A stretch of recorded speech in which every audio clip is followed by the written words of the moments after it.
Hello, John. Thank you for coming back to the channel. This is episode, I believe, 22. I've lost Um, count. Thanks for reminding me. yeah, I think it's 22.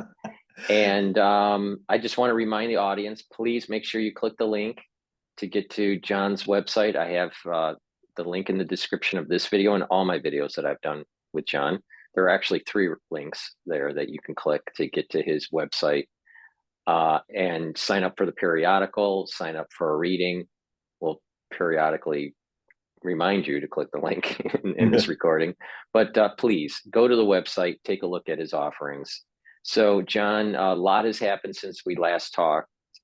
We weren't able to record last week, and a lot has happened in the last 7 days. So I don't That's know why where you. we, yeah. Yeah. So I don't know where you want to begin. There's plus we're getting close to the election Yeah, well, in the United States. So just give a background to your watchers is that that's why there's so much going on that I had to do two specials. I mean, every 4 years when it comes to October and November, this is my hardest work because I've been making presidential predictions, usually by popular vote, but it's kind of branched out also. And when somebody's going to win the electoral college, like with Trump, and I've done it 14 times in a row since 1968 with Humphrey and Nixon.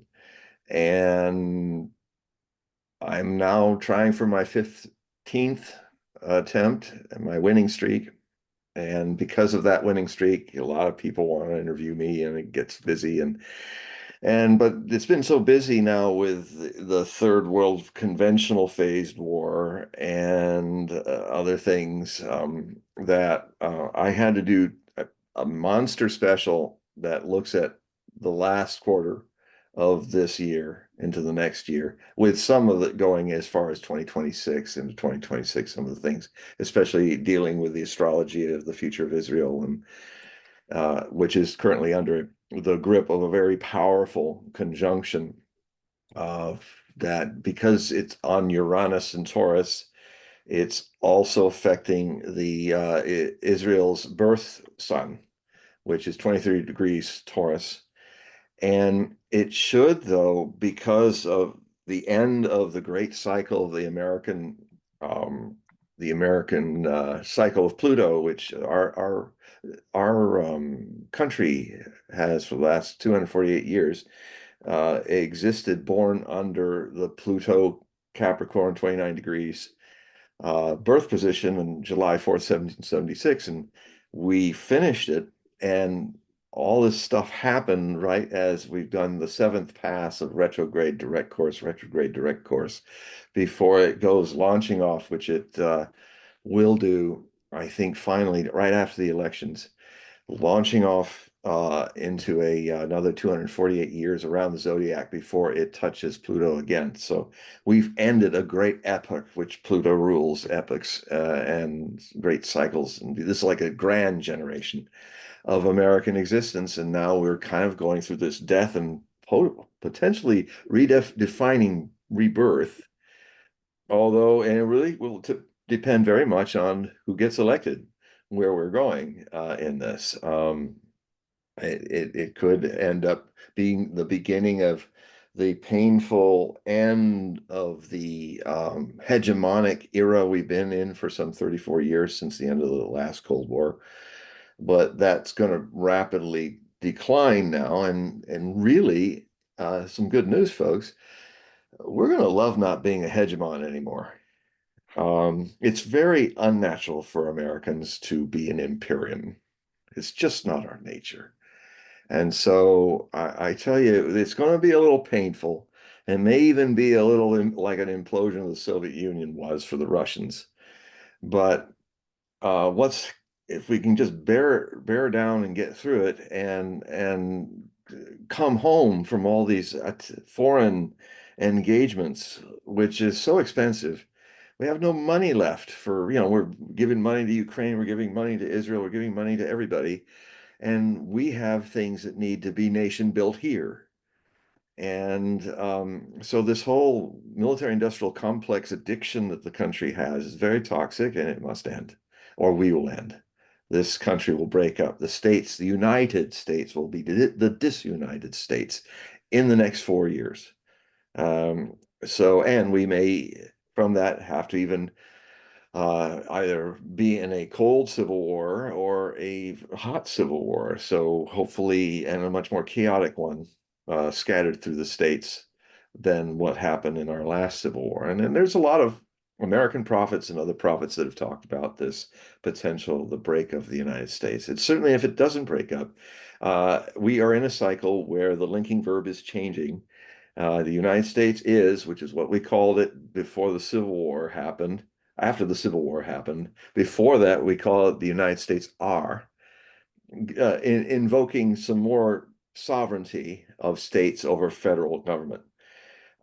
We are slipping back into are again. And that's not a bad thing. It just means there's going to be more autonomy. That's why we have an electoral college. It took me decades to understand because I hated the electoral college. But now I realize I was wrong. Now I understand why the founding fathers did the Electoral College, because we're not just provinces of a bigger nation like most nations have. We literally have a quality of sovereignty in our states that's more than most other places. The only places I can find parallels to this is Bavaria. When Germany became unified, Bavaria had more autonomy than the other German states. And so that's one parallel. I mean, as much autonomy as all our states have here. And so it does require some mathematical thing to counterbalance, a vote that deals with how many of the people are in the country, opposed to a two-senator system, no matter how small or large your state is. Because, if you're California and you have all these people, if we lost the Electoral College, it would surrender most of the power to the states on the Atlantic and the West Coast, and all the states in the middle who are smaller. To have equal representation, they need the two senators system of our Senate. So that's, the founding fathers really thought way ahead about a lot of things, and the founding mothers like Abigail Adams. Um, and so so with all the things that are going on in the world, I had to create a very large 56,000 word 11 article pass on just world events, so that I could put that aside, get that off. I think on the 21st of October, I sent it to my subscribers, and it's fully illustrated. It's amazing. Getting lots of great feedback from it. It seems like my writing rises to the risings of this time's intensity. So it even surprises me how my writing is coming out now. Um, so, so if you join now, if you become a subscriber for either automatic payments, $5 or a little more a month, if you want to tip me a little more, or and then you can do through my links on my Hogue Prophecy free samples uh, uh, site, or $60 for a whole year. And because, wow, if there ever was a time for you to read what I have to say, I mean, it's one thing to hear me, which is great to hear and do it with Paul and others. But the details that I can get into in the writing is something, if you're interested in the details. Like a lot of things I can just kind of say, but if you want to see how I back up everything I say, it's become a member, because these are the halcyon times.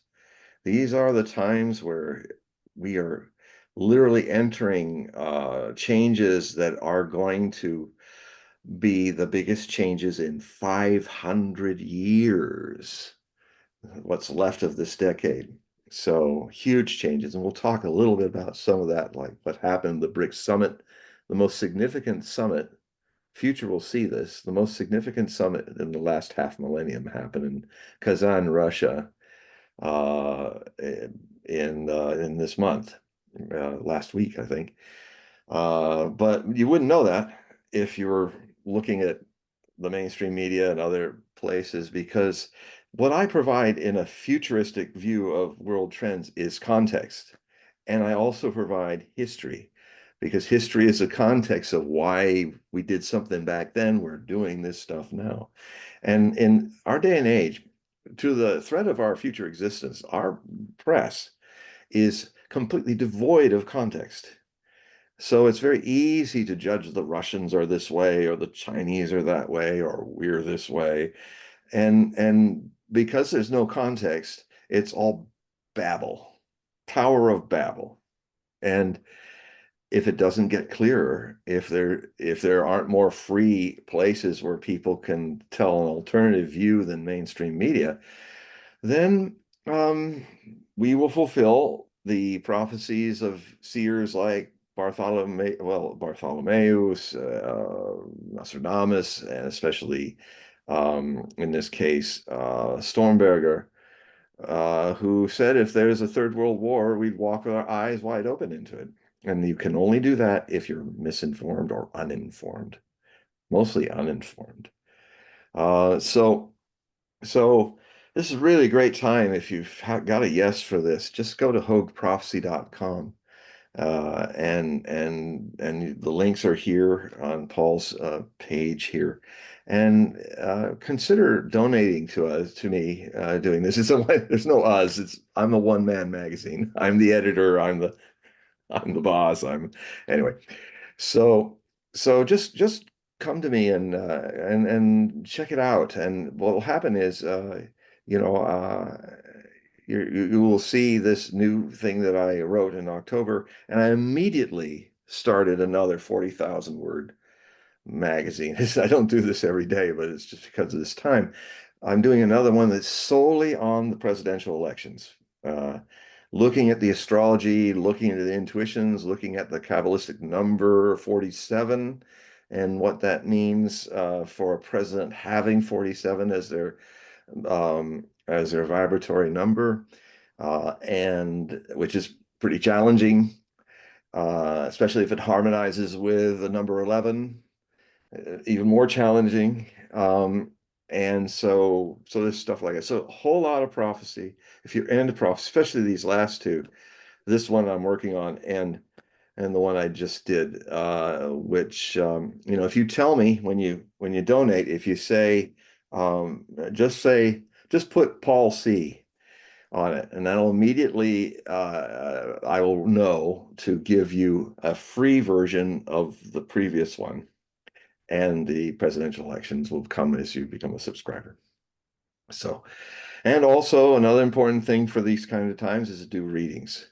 And I do readings, and they are they're as interesting to me as they are to the people who are getting the reading, because I'm just the mailman. And I go, whoa, that was unexpected. That was interesting stuff. So anyway, yeah, with that, now let's see, the thing that comes to mind that I anticipated, actually, it looks like I was right in my articles that Netanyahu and the Jewish state would strike Iran before the elections. And I'd been writing about that weeks before people were kind of intimating it. But the good news is it was just a show. It was not a significant hit on Iran as advertised, which in a way is bought us a little time in that pressure cooker.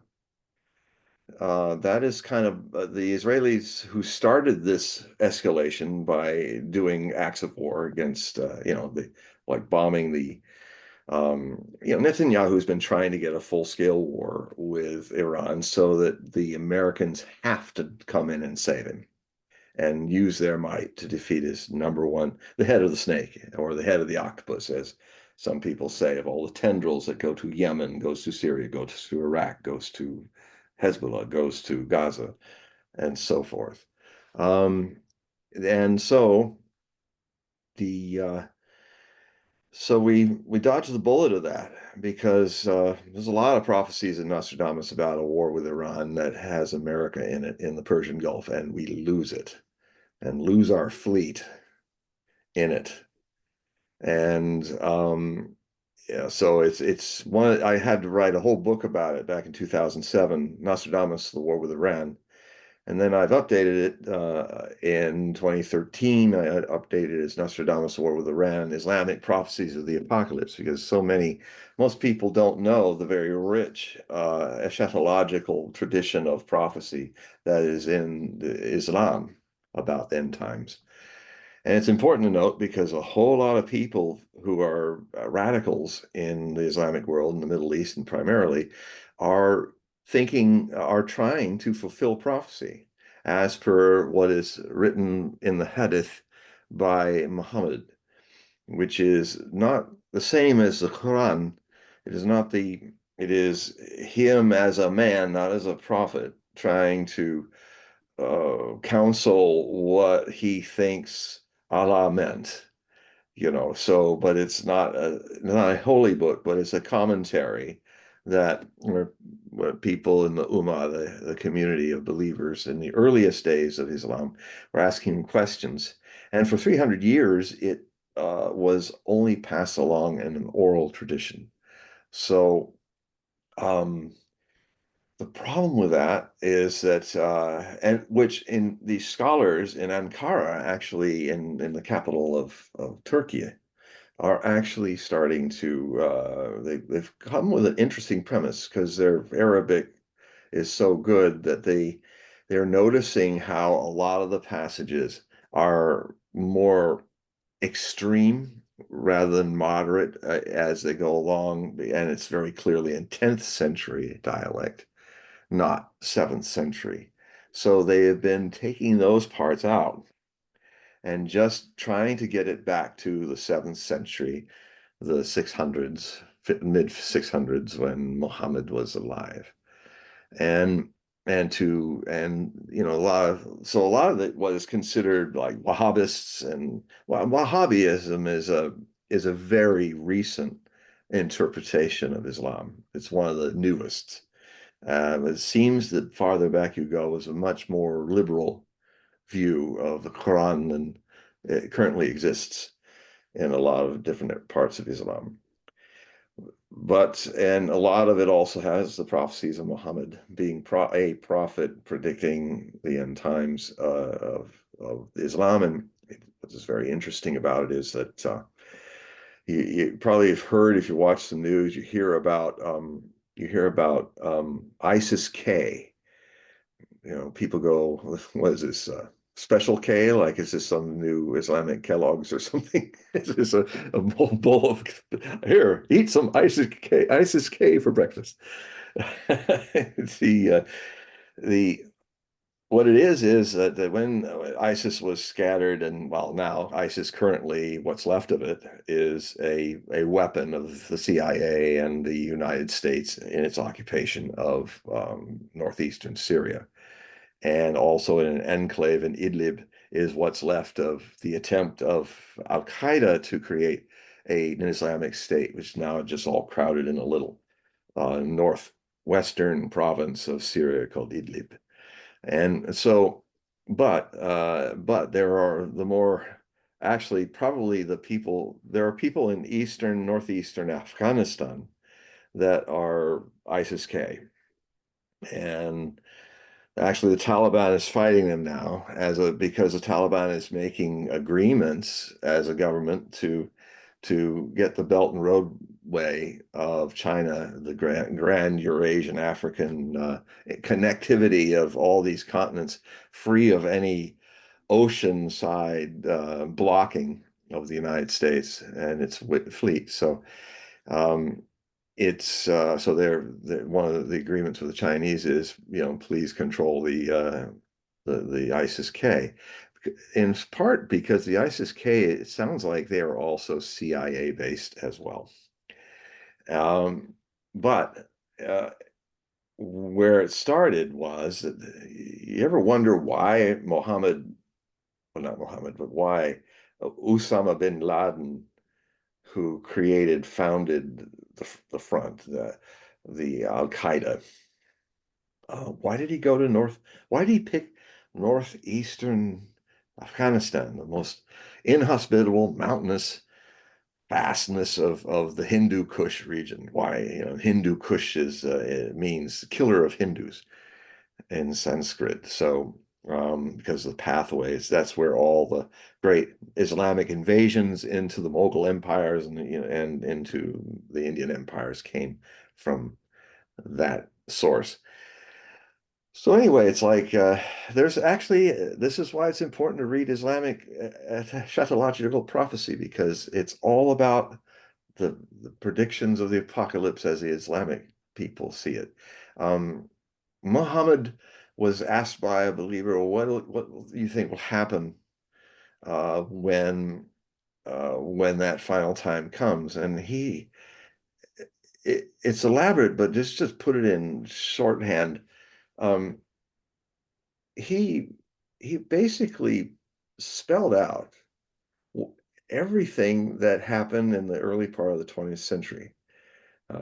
First, though, kind of the separation and by the Crusaders. That's why you hear them always saying, calling the West Crusaders, because they said there'd be these new Crusaders. He said there would be this period where Islam in our future will be this great golden age. And of course, he's talking about not long, a few centuries after the spread of Islam from its inception out of Saudi Arabia, spread across all to Persia, to the Turkic areas, all the way to North Africa, and even to Spain and Granada.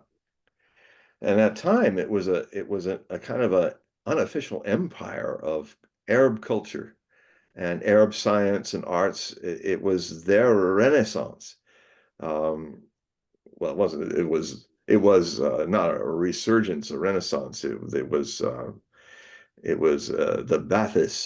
Ba'atha. Which is this is what Arabs. That's why you've heard about Ba'athist parties and stuff, where they're trying to unite the states of Araby together again, and it's failed a lot. But that is their word for Renaissance. Let's resurge. Let's repeat classical Arabic golden age that followed, oddly enough, after all the killing and purifying and stuff of the sword of Islam and all that. It settled down, and we got algebra, we got many some of the greatest things, some of the history of the Middle Ages and classical times were best recorded by Arabic scholars.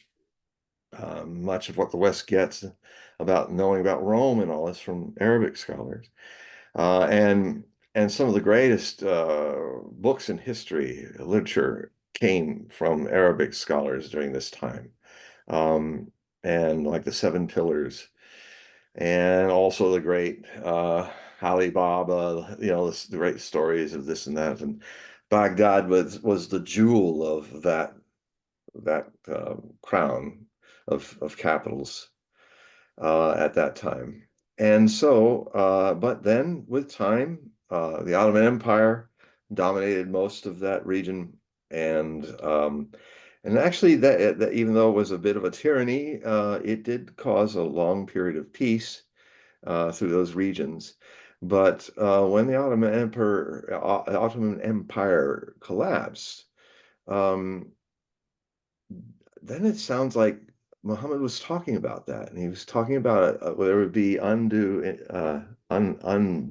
influence of the Crusaders, and they would divide the Arab people, and of course and the wealth would be exploited from them by the Crusaders.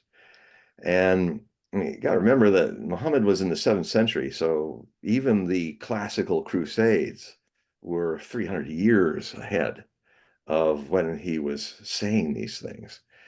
But I think it also means the way after the Ottoman Empire was divided by the West, Western colonial empires.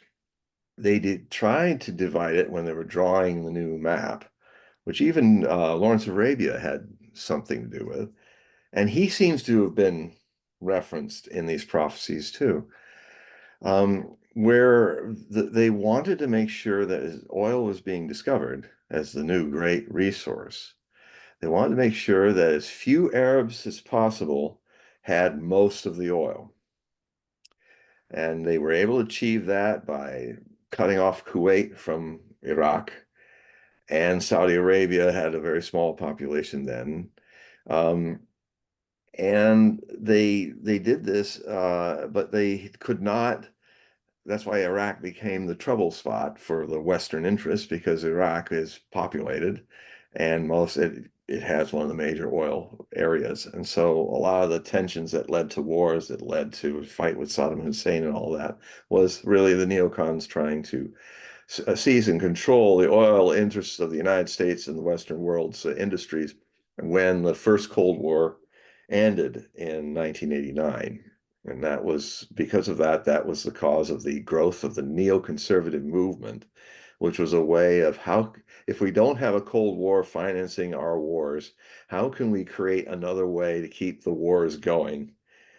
By taking over any rogue nations, many of which did not want to use the dollar anymore, like Libya, like Saddam Hussein, Somalia, all that, and then tame the Middle East and Islamic irritations. And so he's talking about that, but from the other side of, these are people are exploiting us. And then what would happen eventually, if the tensions are not solved, would be the final battle, the final holy war.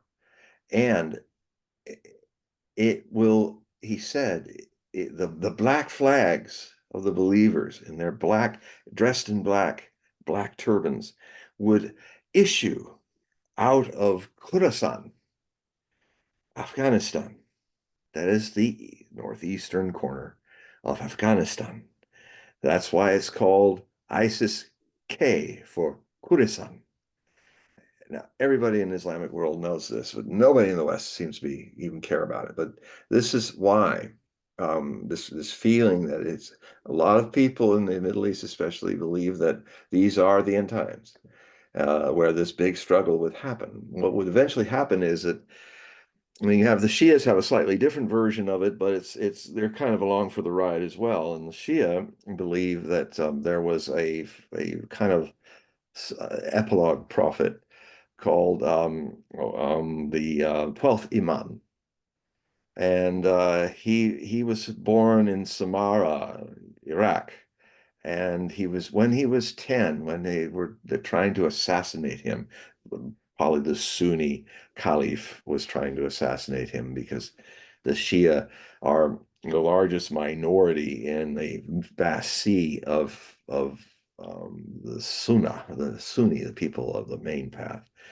The Shia are so have a long feeling of being persecuted and abused by the majority, because when Muhammad created the caliphs, the Pope that would deal with the Ummah's the religious uh, realms of Islam would be the one leader, like the Pope is with the Catholic realms. And so the first caliph was Ali, who was married to, I believe, one of Muhammad's daughters.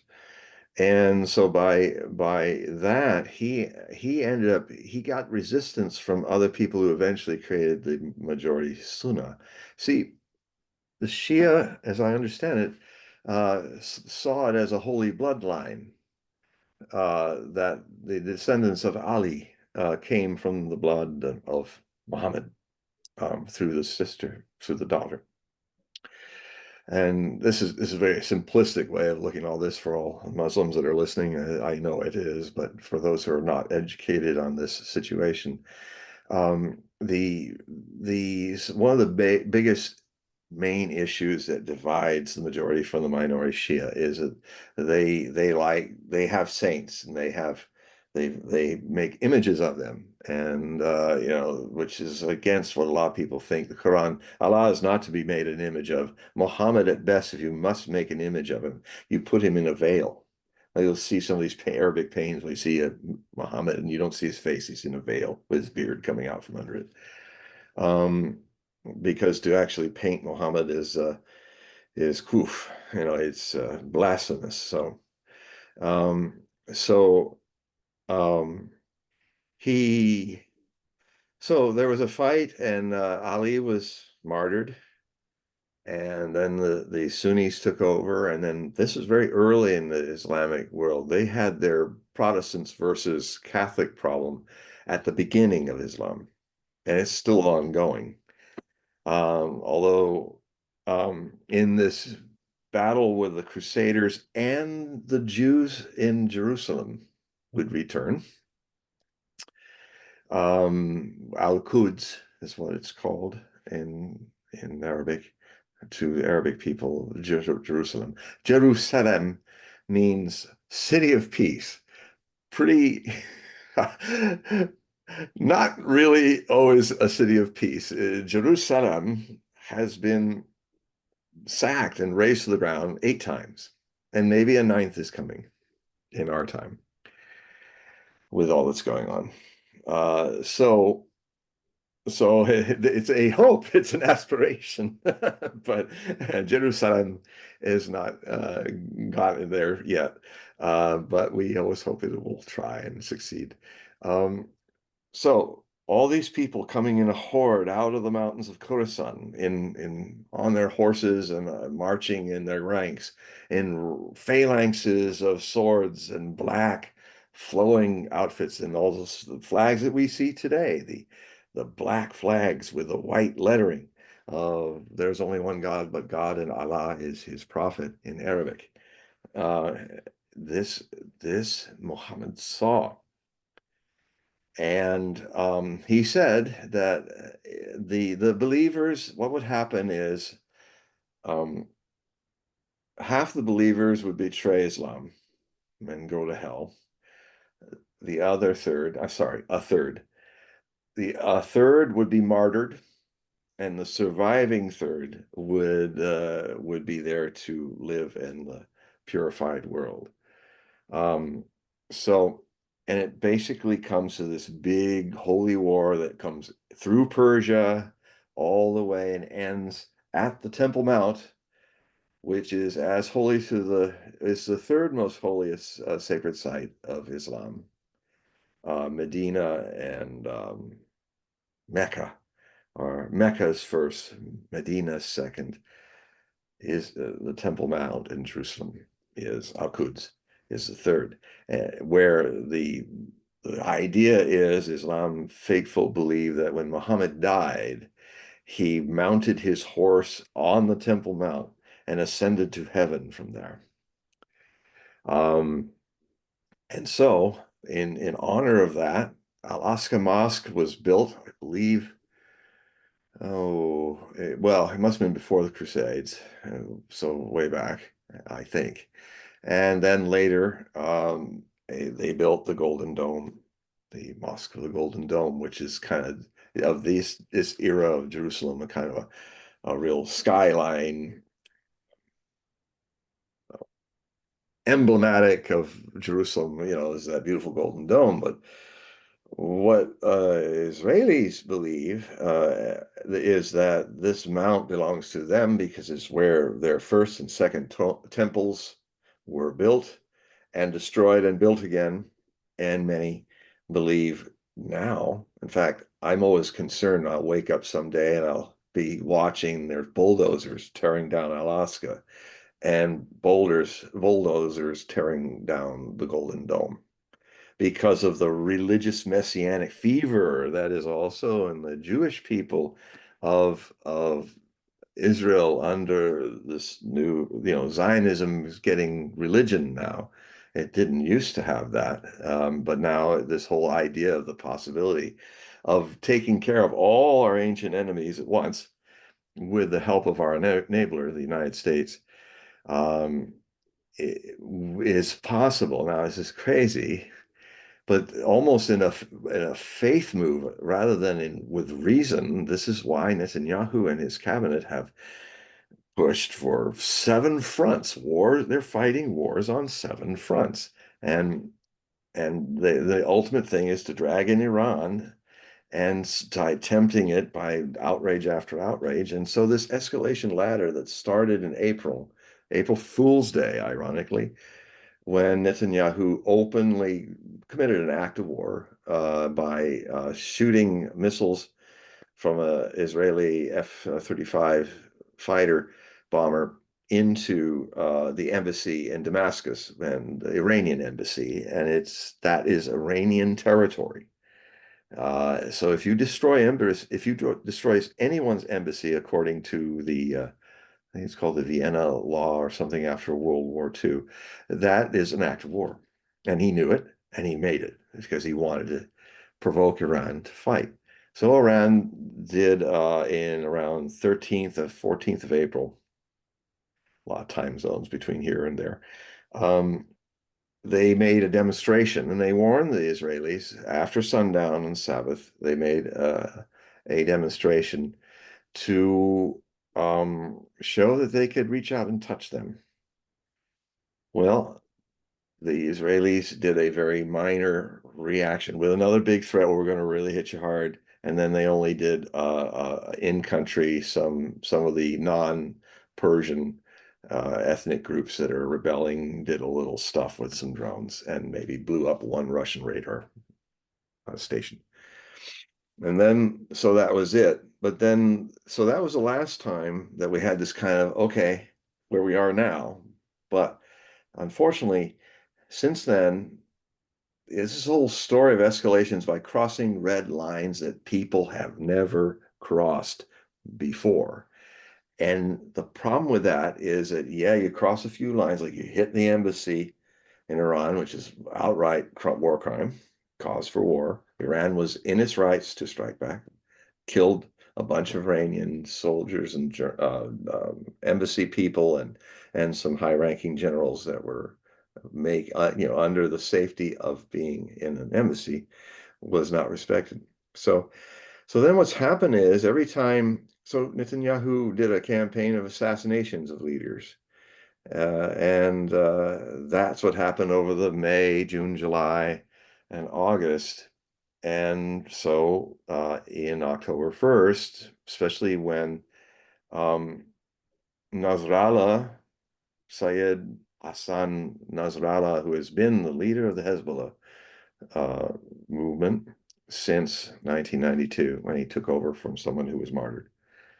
Um, he was killed, and then also Hania before him, the head of Hamas, who was active, very active in trying to get a ceasefire to save thousands of people, civilians that are being murdered and starving to death every day now in what's the rubble pile of the Gaza Strip.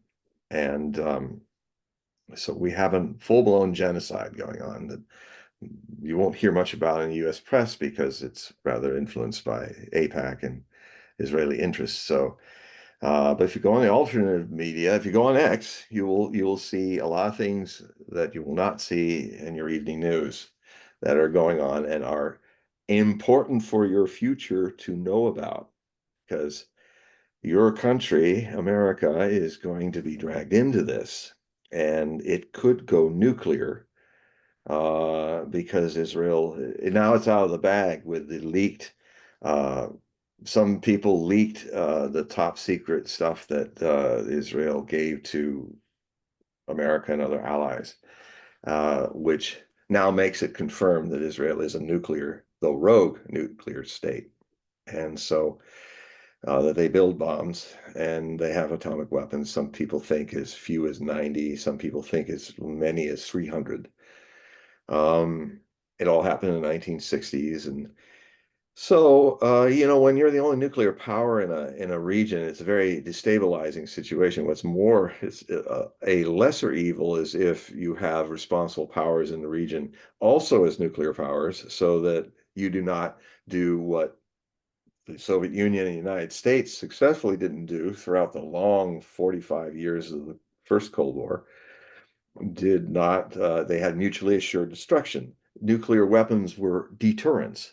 They were there to scare you straight to never use them. But that's all gone now. Even not with the Russians and the Chinese, but with the Americans and the British and the French.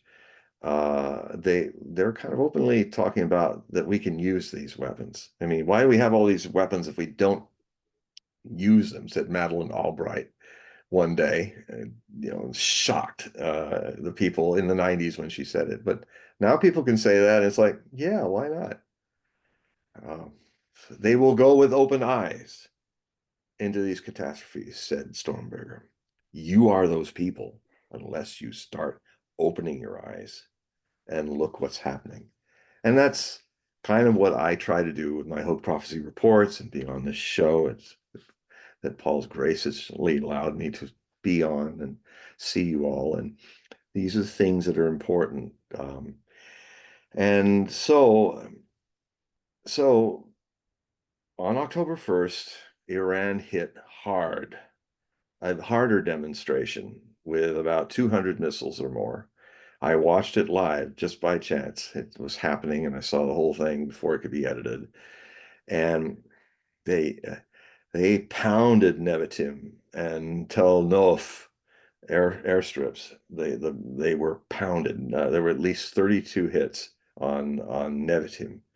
And people, the Israeli press tried to pretend. Well, not the press; they were actually like Haaretz or and other some of the best press out there are in Israel. Like Haaretz is a great source of finding out what's really going on there. Jerusalem Post, you get to know what the right-leaning view is, which is important to know. You have to read everything, see everything. So, if you only just watch and listen to your own side of any issue, you're going to be half blind. And there'll be no three dimensions to your thoughts because with one eye, it's all two-dimensional. Good, bad. No third element of depth in your thinking. So anyway, the Iranians took the big hit, and the Israelis are saying, now we're going to really strike. We're going to strike hard. We're going to hit you. And it was kind of feeling to me from the way I was looking at it is that they were going to try to do the ultimate decapitation of the Iranian leadership. Blow up all the leadership centers of the Islamic Guards, try to take out Khamenei, the supreme leader, and his council and do what they've been doing since April Fools, as being foolish enough to think that decapitating countries that have been in resistance with you since 1948, and just hopefully wishing that, and not knowing what even I know, and I don't even live there, but it's very available that whenever you're picked in Hamas as a leader, or in Hezbollah, or in Iran, or in Iraq, these are the alliance of the resistance against the Zionist invasion, as they see it, of their regions. That hasn't happened in 2,000 years. And so you you cannot decapitation. There'll always be other people to step up, and many of them will be younger, and maybe the people you're killing are the moderates. You might get more hardline people coming, and that's the result of an escalation of more extreme enemies, that if you negotiated with them, you would not have that happening. So, but what then happened, is it came. I was thinking it would come before the election. I thought it was crazy to come before the election, but it did. I thought it would be after the election because, then you're really kind of sticking it to your enabler, and so, but what I've come to find out is through the leak is that they were going to just do a military target demonstration, not do the decapitation, and that's how Biden well, that's not Biden. Biden's just sitting there drooling. I mean, that's what Sullivan and Blinken are the leaders of the United States right now since the coup that took Biden out of the election. And he's just it's an ironic thing because I said he never finished his term. I never expected it would be kind of like this, but in a way I think it is. That coup basically ended his term and turned him into a lame duck 3 months before he should have been a lame duck. And the ironically, he is a Scorpio. I know Scorpios, I am one. That he's taking his revenge by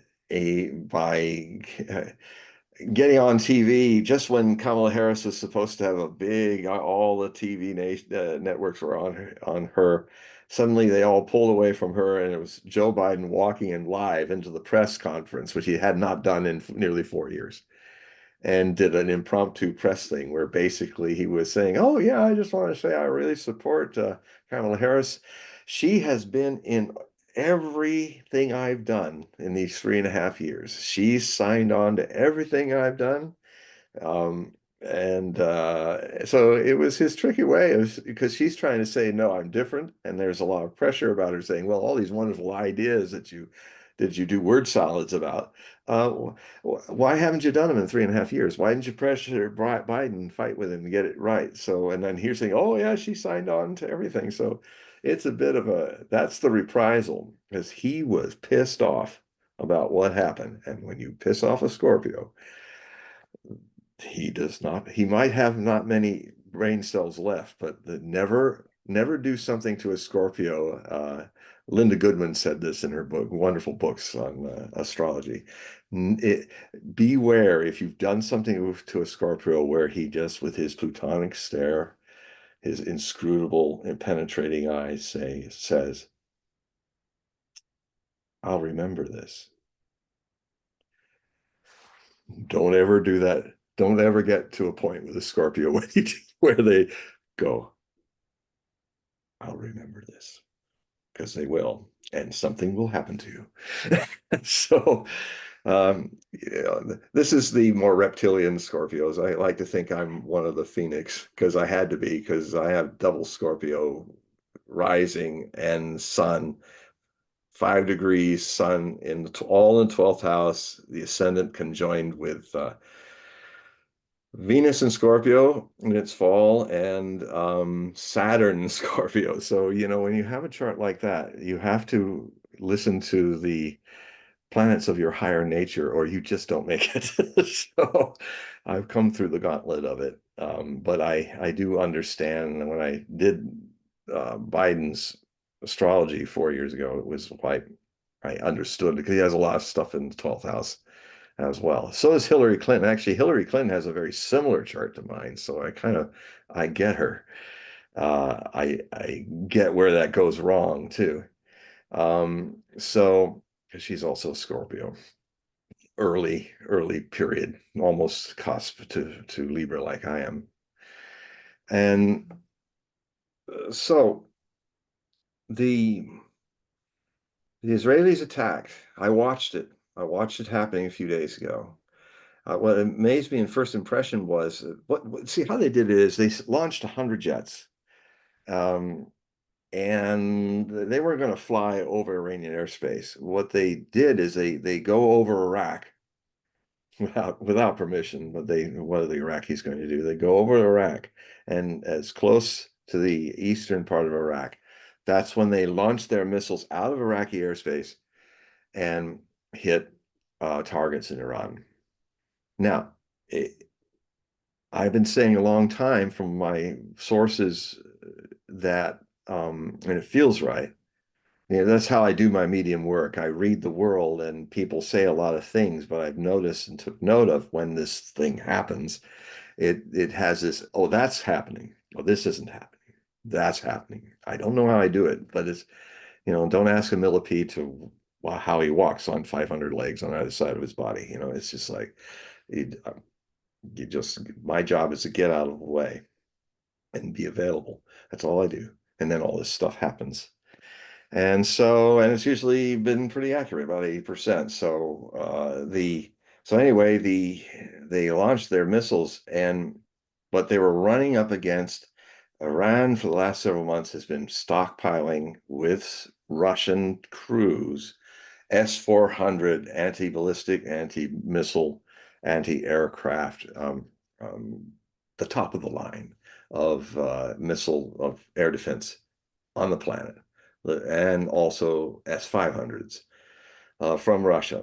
They are the best. I mean, the Russians are making now the best weapons and the best jets and everything, and our stuff is being exposed to being kind of decrepit and profit-based rather than purpose-based, because war is a profit uh, idea in the United States. In Russia, it's a purpose. It's the war industries are owned by the state. There's a lot of good interaction between private enterprise in Russia about it, but everybody knows because in Russia, even the people in the war industry are patriots rather than businessmen trying to make a buck out of war. I really question the patriotism of a lot of the billionaires that have made heck of a lot of money murdering people all over the world for the last 30 years.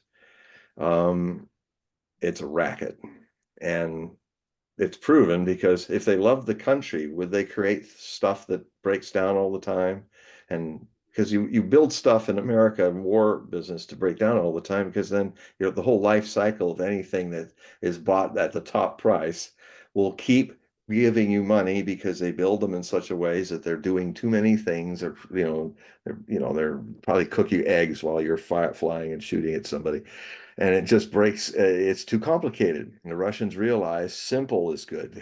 Only have a specific purpose for anything that you build.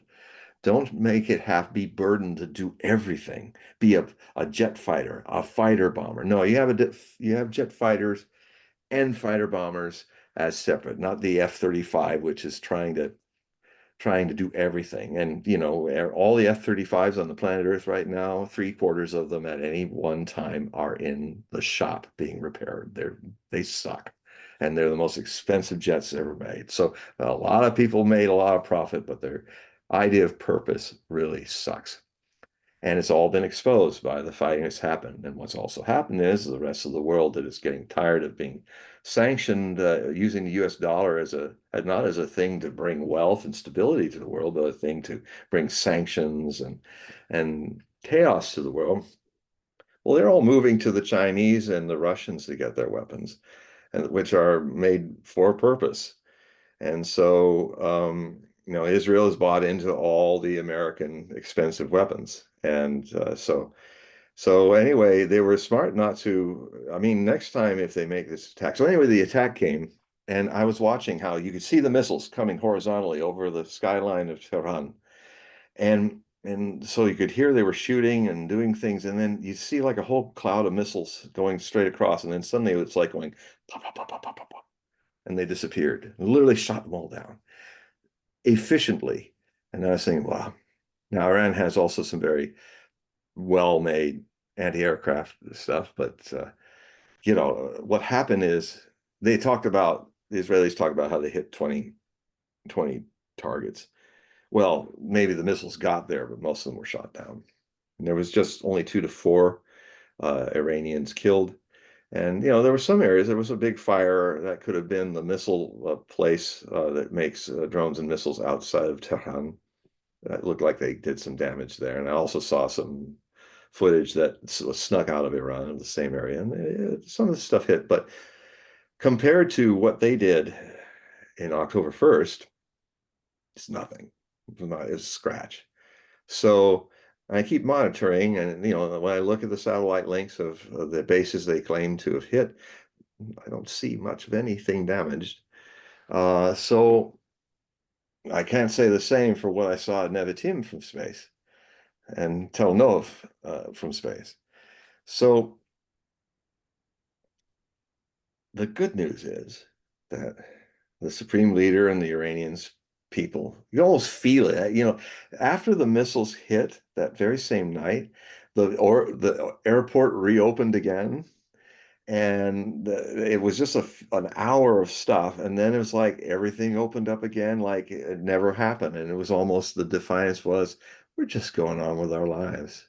This is something, because they're dealing with a nuclear power, which is often intimated indirectly that they would bomb Iran to the Stone Age like that if they felt like doing it, and not mention how. But everybody knows this is the biggest open secret in nuclear deterrence across the planet is Israel is a rogue nuclear state, breaking all the treaties. And that's now kind of officially out of the bag because of this leak, because they talked about, well, then they might go nuclear next time with their nukes and stuff. So that was not supposed to be shared with the general public who vote them in, who finance their campaigns, who they're supposed to serve first. So we're in a period. I agree with Alexander Mercouris. It was what I was feeling, and then I heard him voice it the following day. One of my best sources from the Duran, a must watch for all you to go online. YouTube, watch the Duran, Duran. They're some of my finest sources for many years. Always very accurate, rational. And anyway, so Mercouris kind of voiced what I was feeling was that, okay, we got a little respite now. And this whole escalating issue that Netanyahu started, now he can kind of say, well, I did this and now it's over. I've done that. This is all I'm going to do. I'm not going to do anymore. So the escalation for now is put in abeyance, but I think it will resume just like before, just like in the April 1st to April 14th thing. And so because Netanyahu needs a war. The the Israeli army is losing lots of wounded and not so many dead, but that's because Israeli armed forces has one of the finest triage rescue of wounded on battlefields in the world, to their credit. So, but there's lots of guys getting wounded and seriously, and a lot of it is not going well with the incursion. And so, once again, the curse of Netanyahu. I'll explain astrologically how far this curse goes in a moment here. I'll start here. I call it the curse of Netanyahu. He he wanted this war. He every time he tries to go in, he gets more and more engaged in wars of attrition, which cannot be won by a country of 7 million Jews and 2 million Arabs, Israelis. It cannot be won. When you're fighting a nation like Iran of 90 million people, when you've made hostile to you 441 million Arabs, um, it's crazy. And short of some divine presence that could make it all magically like the Bible, the armies turning to ash and all that, uh, that's all they've got, a spiritual dogmatic hope, not a reality as so far. So, so what it's gone back to is now he's got a full-scale war of attrition in Lebanon with Hezbollah, which are much better dug in, and he's also the villages that the Israeli forces have taken, they've blown them to bits, just like the neighborhoods of Gaza. So it's become also now a Lebanese genocide. So it's going to sometime, maybe at the end of the year, maybe early. When I look at this, at first, when I was writing about this in this most recent thing I sent on the 21st of October to my readers of Prophecy Report, I found myself in it, and I wrote about it. It's like myself, I did more than I've usually done in my prophecy work. Um, I don't talk about much, but I often people think that I'm just predicting things that I agree with. No, I half of the things I'm predicting from my oracular instinct go against me personally. Oh no, that can't happen. But I have remembered and taken stock. I date tag everything I do and write it down. And I can go back if memory fails me to look at this and go, my God, okay, that happened. Okay, I didn't like it, I didn't want that, but it happened. So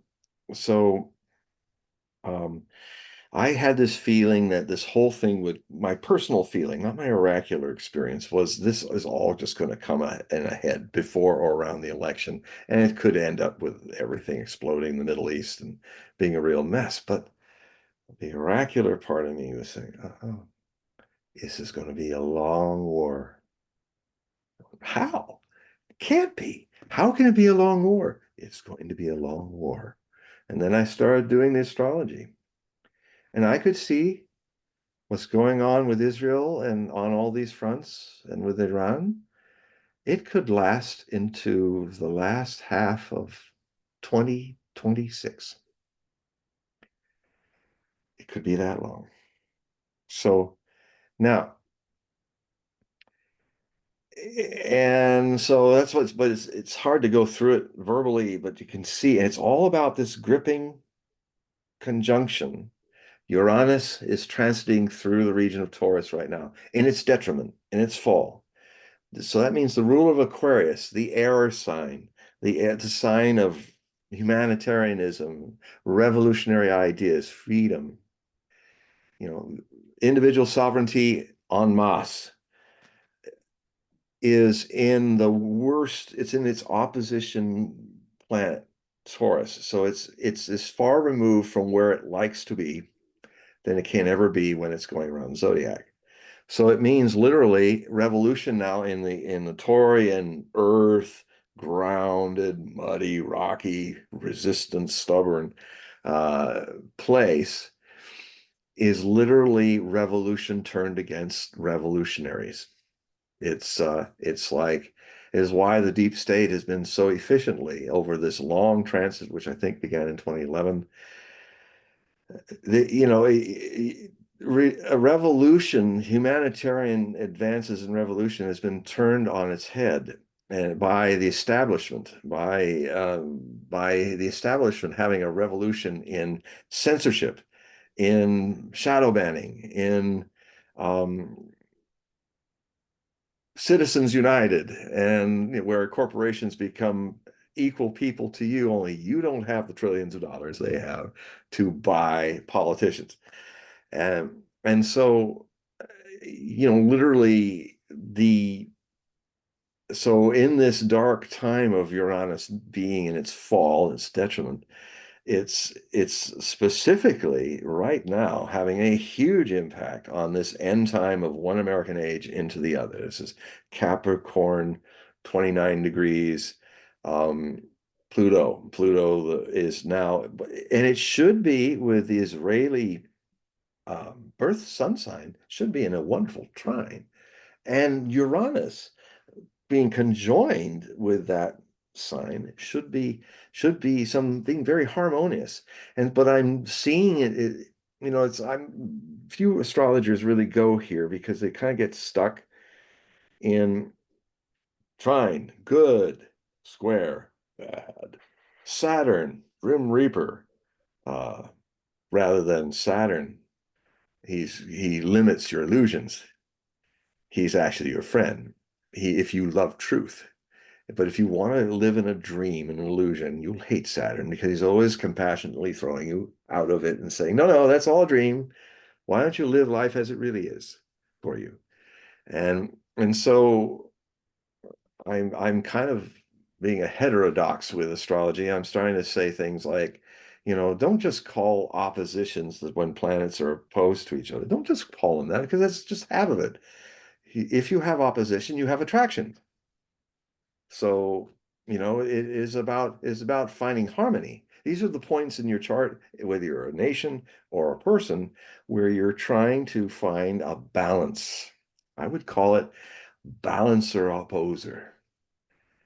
And I would call squares not negative, but growing points in the soul that keep reminding you about them because these are the places you need to grow. And it hurts if you ignore it. So face it and grow. And we're here to grow. And so that's there. Now, and then you have trines. You know, one of Kamala Harris's biggest problems in her astrology is she has lots of trines. And now that shouldn't be a problem. That means everything comes easy to you.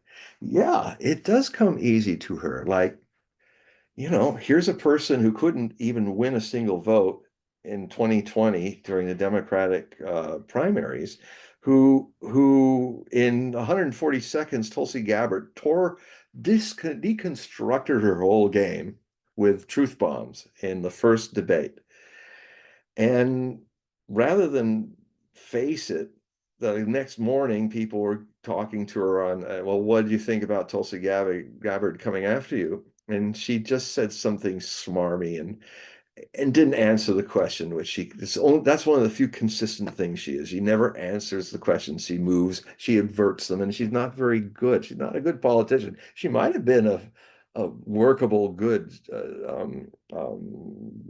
lawyer, a liar, as my teacher called lawyers. Oh yes, let's go get the liar.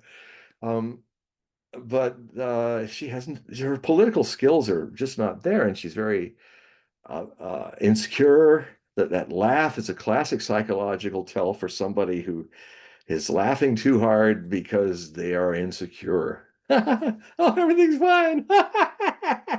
You know, so so the so yeah, things come easy for you, Kamala. You can lose, and you can then say, "Oh, it's because I'm a top line candidate that Tulsi went for me. More people will go for me because I'm a top line candidate." And then you'll just gloss over the fact that a few days later, you left the campaign and you didn't even get a single vote. But you have all these trines. And these trines can be very helpful.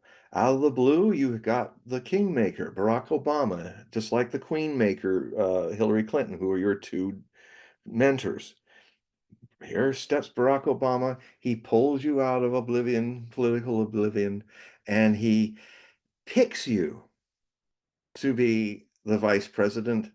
And he forces Biden to say yes. He gets all these people that were campaigning, still campaigning, to promise them posts in the cabinet. So they abandoned the Democratic voters. The primary was a farce, and it was just Biden left standing, well, hiding in his basement most of the campaign because of his dementia. But you know, the try and work for you. You got the Peter principle going right here. You are advancing, and now you're at the threshold because of the coup that took Biden out, which you had a little part in. Now you are the candidate for the Democratic Party who never got voted for. No primary did you test yourself in.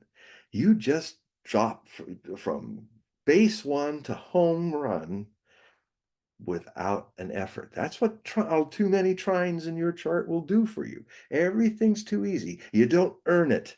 And when you don't earn it, you don't gain the wisdom from mistakes and things that could make you a good leader. I mean, she's got generally a great chart, but you know, a chart is like a car.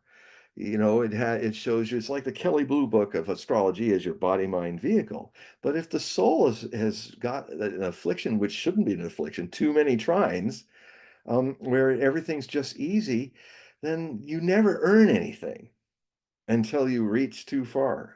And I think this is what's going to happen to her. Uh, she's out of her depth.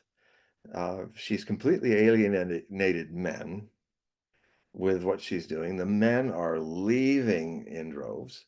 This is a soccer moms for John Kerry in 2004 with Bush. This is the soccer mom effect, an orders of magnitude much worse, because she's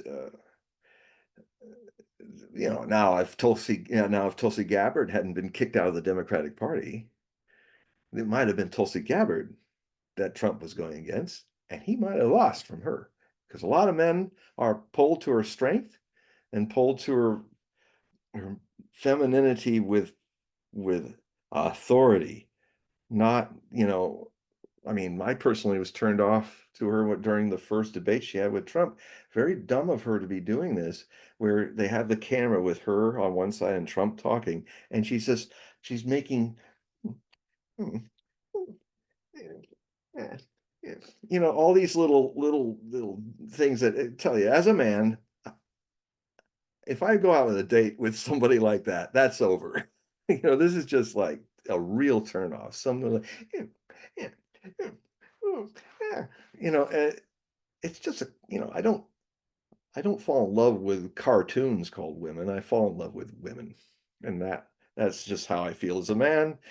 And I think it's a good time now for men to kind of remind people with all this woke emasculation stuff that's going on from the left that men are rebelling. I'm rebelling as a man. I can't vote for that, and I'm not alone. And so, kind of, I'm going to make my official prediction for our audience. You're one of the first audiences are going to hear, but everybody's waiting for it, coast to coast and other places. My official prediction, which I'm currently writing out for my readers, but you'll hear it before my readers do. Um, I've been, my oracular sense rather shocked me again because I think, you know, I, how is this happening? But I started feeling when just before in September, early September, just before early balloting started, I started to feel before people were talking about it, I say, I don't think men are going to vote for her. I think she's really like turning off male voters. And of course, being men, they're not going to gossip about it. Nothing wrong with gossiping, but they're, men don't gossip like that. No. Well, I'm not going to vote for him. No, you should. You should. No. A man goes, hmm, and then he keeps it to himself. Yes, dear. Yes, yes, well, I'll vote for her or something like that, and goes off and votes for Trump. you know, and it's a private issue, voting. Some and then the worst thing is, I would say, if I were Trump, I would say, hey, keep Barack coming and shaming black men publicly and openly. Let Barack's wife doing the same. Just keep doing that. Go to every state and do that.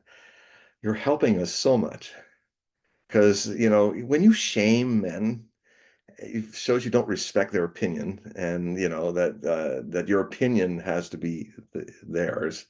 That's a turnoff.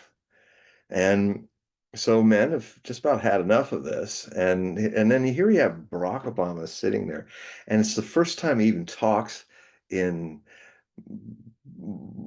blackish words like, well, you got to start working with the brothers. He never used that before, and I can remember. Well, the brothers, and he's standing there, he's giving a dressing down. I'm surprised that one of those guys didn't send him out of the room in a rather violent way. But then the Secret Service are there, but or to say, but they were just sitting there going, they were listening, being respectful. And I said, boy, those guys are going to go straight and vote for Trump.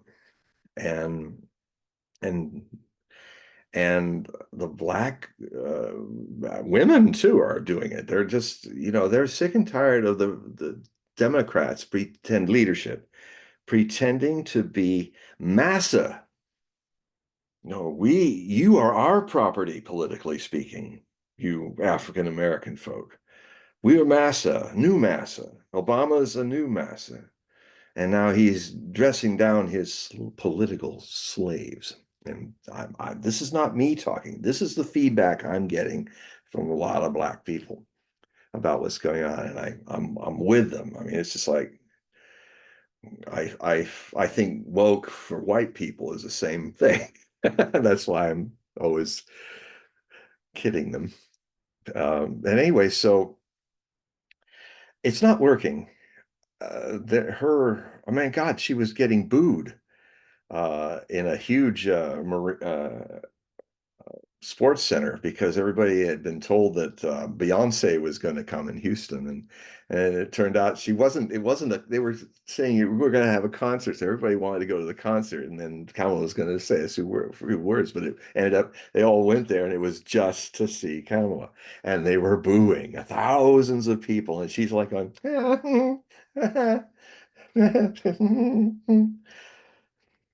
Jesus, do you really want sometimes you just got to know when a certain role in the world is not yours to have, and it's good to know. It's like you know,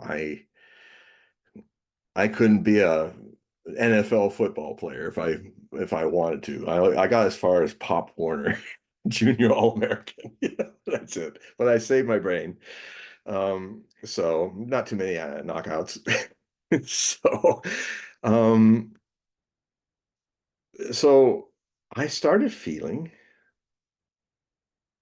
he's not just going to win by electoral college like he did in 2016. I was like, are you kidding? He's going to win by a landslide? And like the oracle is like going, mm-hmm. And I'm going, wow, I don't know if that's going to happen. God, my God, this administration has literally brought 10 million people into across the border, the southern border, and they're bankrupting FEMA to the point that it can't actually serve real American citizens in the west of North Carolina from hurricane damage, because all the money is going to putting millions of illegal aliens up in hotels and other places, giving them driver's license, giving them lots of money to buy cars and have driver's license and all that so they can flash it in front of people for the voting. And it's out. The bag is the cat's out of the bag. There's going to be an attempt, as I foresaw in 2020, to try to cheat. And I'm sorry to say it, it's coming from the Democratic leadership. And by the way, cheating with voting is a felony. So a lot of people are more savvy to it this time than the last time. A lot of people are kind of overwhelmed by being sequestered in a plague that the cure actually killed more people than the plague. And so the what I think is happening is, if my prediction is this, if you count the legal voters, the legal ballots in 50 states and territories, you will find that Donald J. Trump won a landslide and got over 300 electoral college votes. He only needs like 270. It's like I said in 2020, I said he's going to win the electoral college, but I won't be able to um, objectively prove it like I did in 2000, because I caused quite a ruckus when I said, no, Al Gore won Florida, which meant he won legally, being president over George W. Bush. And people back then were saying, oh, come on, you're a sore loser. No, I'm not a sore loser. I'm just saying this is that recount should have happened. Well, I found out a few years later that it did. A year after, because all the ballots are in Tallahassee in some warehouse. All those dangling chads were waiting to be counted. Oh, please count us. And all lonely in some warehouse somewhere. And they had a nonpartisan group of people funded to do all the counting, to do what Al Gore cut off by choking and not letting the Supreme Court, moving it back to the Florida State Supreme Court to give them what they asked. That's why they denied it, because we need to know how you're going to count it.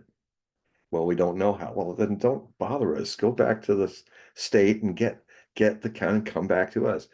So, but Al Gore got some deep state people pressured him, and he just decided to choke. And he literally choked. And if he had, it shows he would have been a lousy leader, because he chokes. I mean, this is a time where you're going to see if he can really be a leader under pressure, and pressure from support groups and all. But if he's single pointed with what is right as a leader, he'll go for it. And he didn't. And if he did, he would have won by 76 votes. It doesn't matter if it's one vote more than the other. He legally is the elected president of 2000. So I got to have it proven that my instincts, oracular instincts, were onto something. And so what I'm saying again, in these years, many years later, 24 years later, um, if you went and if you had everybody recount all 50 states of 2020's warehouses with ballots, and were able then to look and throw out the ballots which were fraudulent, which had no address, which had not the things they need, they throw them out. I contend, because the feeling is often so accurate what I do, that you would find that Trump had won in 2020 the Electoral College. Now, here I am again. Now, people go, oh, you just support, you just want to keep your streak going, you bastard. Um, no, you know what? I'd like to be proven wrong. And if you, Mr. and Mrs. America, who are okay with your side winning with a lot of suspicious ballot fraud going on, wouldn't you like to know if you legally won, truthfully won? What does that say of you that you're okay with a disputed election across the states that you won? Wouldn't you feel a little feeling of, this isn't moral. This isn't right. Let's really, I want to know if I lost. I want to know if I won. And it would be a burden off my chest and my shoulders to know that Trump really did lose to Biden. And I would say, well, I'm good with that. I was wrong, broke the streak. Thank God, It's it's a pressure to have such a long streak since 1968 going. I'd like to lose, frankly. It would be a relief. When I thought I lost in 2016, I was on George Noory's Coast to Coast, and I was watching myself being ecstatic. I lost, I finally lost. Thank God, such a pressure. And then George kind of settled me down across 20 million people across North America. And he said, well, John, don't count your chickens before they're hatched. There's millions of votes happening over in California. There's lots of votes coming. You may get that popular vote thing. And of course, it was a weird year because I ended up predicting in my President Trump Trump for President astrological predictions book, my most accurate book, which I wrote in 2015, latter half of 2015, published in winter solstice, even before the primary started in 2016. I um I said that at the time I was writing it, there were 21 candidates running at the opening of the debates and all that. And I said, if he passes through all the hoops he'll have to pass to get to the Republican convention. If he wins, he has the best astrology I've ever seen for election night. Just absolutely Mr. Luck. I mean, he has remarkable astrology. With luck, with his North Node, with his ascendant, a very powerful ascendant with Mars conjoined, and all these trines with Mars, which means, for better or worse, um, this man is a unique man in that look at how he bounces back. You give him lawfare and he doesn't get to jail. You try to arrest him. You try to break into his house and he's still going. He gets stronger. He gets more support. You even shoot him, and it gives him more and more support. And that's because if ever there was a man to become the 47th president, dealing with the dangers in the Kabbalah for that, the one opinion is that it means dead man walking. But the other way to say it is a person of non-substance for the job. So it could be an empty woman walking if it's Kamala Harris, who's just going to be in service of the deep state, whatever they want to do with her. And so, but now I'm going to write about it. I was just starting to write about it for the show, is that his Kabbalah being the 47th president he is the dead man walking in the attention of his enemies. And when you read what the vibratory thing is, it sounds like how Trump has walked out of all these attempts through lawfare, through assassination, through all these things to stop him, and how because he's single pointed with that Aries Mars, no, Leo Mars, sorry, in the Leo rising, powerful Leo ascendant. So that's how you reach out in the world. That's the mask you put on for the world. That is, um, it's if ever there was somebody, because I tell you, this danger, this threat of his life and limb is going to, if he's president, will last for 4 years. These attempts on his life are not over with his winning the election. They've only just begun because the things that he's wanting to do are really an affront to the powers that be in the deep state.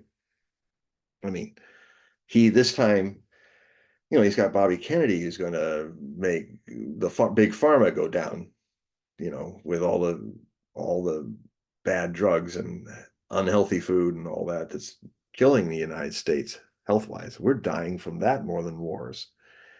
And Bobby Kennedy has been an expert in that, a lawyer fighting that all his adult life. And he's going to end up running FDA. And he's going to change all of that out. You got Elon Musk coming in as a czar for efficiency. He's not getting paid. He's doing it as a patriot, just donating his time. But the man is brilliant in how he cleans out workers and situations that don't are just not doing their job. And so he's going to go across because this is a power the president has that most people never use because they're part of the grift. But Trump realized that, I can shrink the government. I have the power. I can hire and fire, the employees. I have the power to do it. So he's going to have must go through all the different ministries of our nation and cut about two-thirds of them out and cut all the riffraff and all the lifer bureaucrats that aren't doing anything. And so there's going to be a big reduction of a lot of dead weight in our government. And that'll also go with probably a lot of people in the CIA getting fired. He's also going to, he was talking with Joe Rogan. That's a must watch, those 3 hours he was on recently with Joe Rogan. It's the first time actually, because it was only through Bobby Kennedy talking about their private conversations that I found out that how much he is. Yeah, I made this mistake, this mistake, this mistake, a lot of mistakes. I was naive. I walked into it. I trusted people too much, and they screwed me. And I've learned my lesson. And so I heard it from Bobby's mouth, but I heard it on Joe Rogan this morning from his own. He's just at ease with him. He's yeah, I did. I screwed up. And then he says, I sometimes wonder why people get so so push buttons with me and Joe Rogan being the kind of man that you just can't talk BS with him. He's graceful with it, but I wonder why. And he says, well, I know why. Well, what is it? He says, you talk a lot of crazy shit. And Trump laughed, yeah, I do. You're right. I do talk a lot of crazy shit. It's a game changer if people watch it because it's just like you're seeing this other side of Trump that's in his astrology that's he has so many layers. And the best way to deal with Trump with his ups and downs is appeal to the angels of his better Gemini nature. And if he's president, I will finish my third and final Trump book in the Trump trilogy. I I delayed it for 4 years because I didn't know if he was coming back. Would have been in the second term. Was President Trump Predictions, it's called. And it'll come out, but it's really going to be a different book now. It's more about not so much about Trump, but about how the American people can deal with him and how they can help him and how it's because of his astrological nature and his human design, your hate will just bound back on you. It's very strange. It's unique. I haven't seen it in astrology and in stuff very, very often, but the guy has this, he's innocent in so many ways deep down. And the more you hate him, the more you destroy yourself. He doesn't take it in. It's mirrored right back at you. It's an occult mystery. And he's not even aware of it because he's innocent of it. But it's in the astrology. And so I remember when he was first elected, I was telling people this in my little village. It's a very blue part of the island here in Washington State. the north part is pretty red on Whidbey Island. And so when the election happened, a lot of people know that I made these predictions. So for the weeks after the election, I'm going into the Star Store and the other grocery stores and stuff, and everybody's grabbing me saying, "What do you think about what happened?" And I said, well, and I would tell them about, well, the way to deal with Trump is not to be negative with him, is to give him love. And God, you should see what happened to people. I said that they almost fell on the floor in a fetal position. They're like, I can't, I hate him. And I said, what? You're so overwrought. Now I can never love a man like that. Well, Jesus could. So says the Bible, you know. Maybe the Bible's full of it, but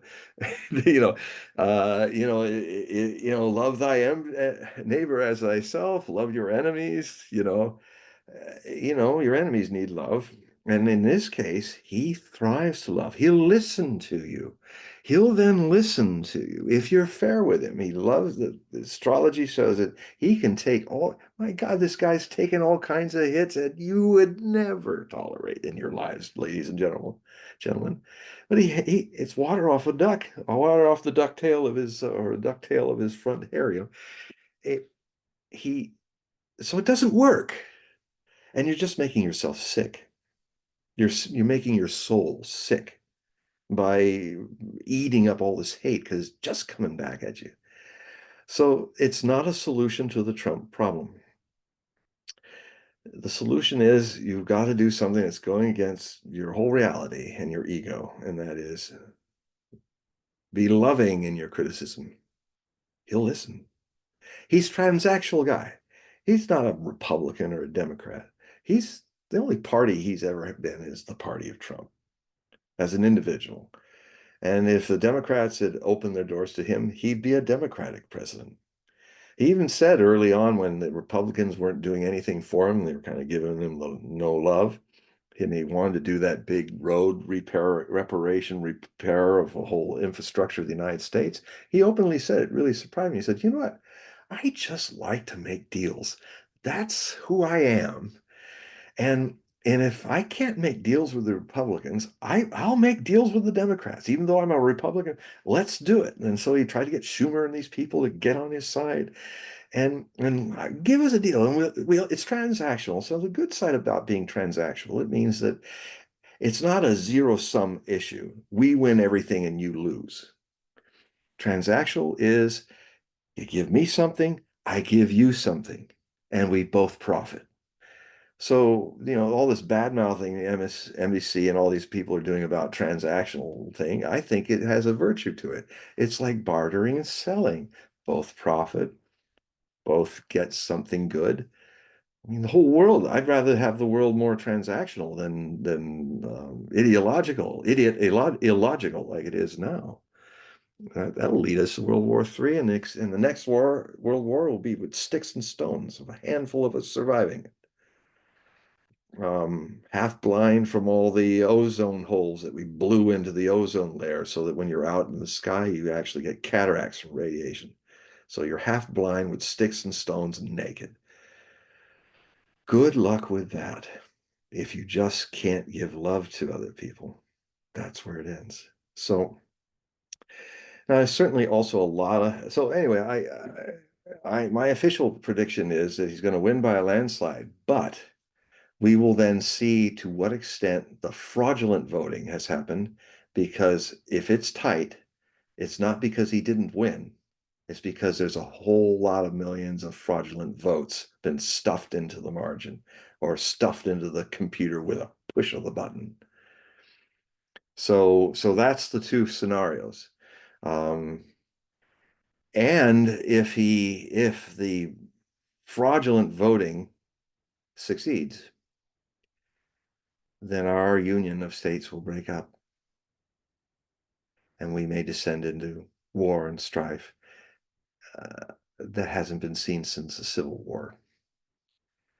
And it will make this transition out of this sick lifestyle of being a military industrial superpower, because the only way you can do that all over the world is you can only perpetuate chaos, discord, sanctioning, violence, and war. Peace is bad for American business. So change your businesses before you destroy yourselves, because that's where we're going. And it's a harsh thing to say, but this is where I have to play Jeremiah. Repent. Remember yourselves as Americans. We have gone astray. We have gone astray like any addict. We are a nation of addicts. We are addicted to poisonous food, and military industrial complex is our major industry in the world, and the world is sick of it. That is why last week there was that incredible summit in Kazan, the Republic of Turkestan, which is part of the provinces and autonomous nations of the Russian Federation that live in peace. That a beautiful city. I've not been there, but it's beautiful. It is a Muslim city, but with very beautiful Christian egg onion dome churches as well. They live in peace. Russia has one of the largest Muslim populations in the Muslim world, and Christians and Muslims live in respect of each other, tolerance of each other. So at that kind of place, in the middle of a war, with NATO hiding behind as their proxy Ukraine,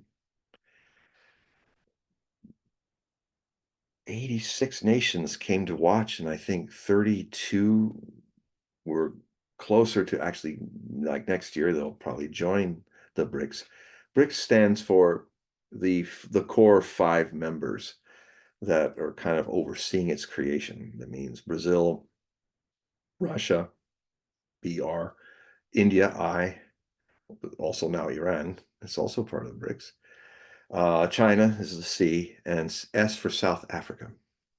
It's the final of the 5. They are creating a new currency. They even show the model of what it'll look like as a dollar bill. Rather pretty. The BRICS dollar. And the BRICS alliance is already, its GDP with all the countries that are already in it is far superior and larger than the Great Seven, the G7. That's what the G's for, the Great Seven, the great economic powerhouses, mostly of the West. There's more cash and money and economy going on in the BRICS, even now at its inception. And they're moving away from the US dollar. Not because they want to, they have to. And now they have a choice. And the whole way the BRICS is setting up is using dollars as political tools is not allowed. If you do that, you can't be in the BRICS. So the whole structure is communion, stability. We'll stop telling you how to live your lives in your sovereign nations. That's for your sovereign nations people to work out. We will respect whatever you are, but we will not tolerate you coming into our country and telling us how to change and do this like America is going. People are sick of it in the world. And, only 17% of the planet's population of human beings belongs to the collective West. The vast majority, the global majority, as they're being called now in this new era, they're all for individual sovereignty of collective nations. This is very Aquarian age. This is what the Aquarian age is all about. It's the human mass of people, all equally sovereign and equally unique. The political mass of countries, all respected as sovereign and equally unique in the ways they evolve and work out their problems. And then people are given the time and the space and the ability to enrich themselves to because that's another thing. The more wealthy the world, not just a handful of us, but the more that everyone has a share of prosperity in the world, is the best solution to so many of the world's ills, to poverty, to disease, to war. So much of that is caused by people being impoverished, people being denied their dreams. So one of the ways you change that is through economy. And I will stress here that despite all the great changes of history, um, this if you start with an economic reform or change as the foundation, you are doing with the bricks something as big to our future for the better that hunter-gatherers back in prehistoric times did when they got tired of living off the land scraps, and they were able to cultivate wheat for the first time, domesticate wild animals like dogs and cats and horses, so they could use them to tow the fields and build. They're starting to see that not wandering the raw earth all the time is going to really get us beyond being 8,000 people. Most of the human race has only had a population for the majority of its existence, over 1,000,000 years, of about 8,000 people in their different evolutions. But so you have stability, you have a home, not just a cave that you randomly come in and out of. You have shelter from weather. You have then more success and goods, and now you want to sell them to people, and then they have goods and they want to sell you things. And so this first economic agricultural change into being civilized, which civilization, civilized has gotten the wrong meaning over time. It's like, oh, you're cultured, you're higher class, you're civilized, you're not a barbarian, you're not a monster or a jungle. Civilized means you have civic, you're living in cities. You're living in permanent structures with permanent farm fields because it makes you more stable and profitable. And then you create an economic system, values of bartering and selling and that's how you create currencies. And that's how we do something which I agree with Ayn Rand on this. One of the most amazing things that America gave to the world was the ability to make wealth out of nothing. That's what capital is. It's all from our heads. Capitalism is is that we think a dream. This is very Aquarian age, because Aquarian has the two swiggly lines when the water bearer Aquarius is pouring out the water, and more mystical art of astrology like GETTR used to create perfectly. You see the water pouring, and then it becomes air, mist. It's a more subtle element, because the Aquarian age is about subtlety.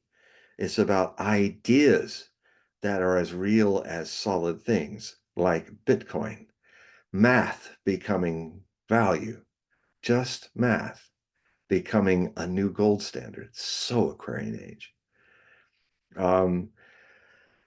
So atmosphere, electricity, invisible powers, atomic power, um, um, quantum physics, all of this is the Aquarian age.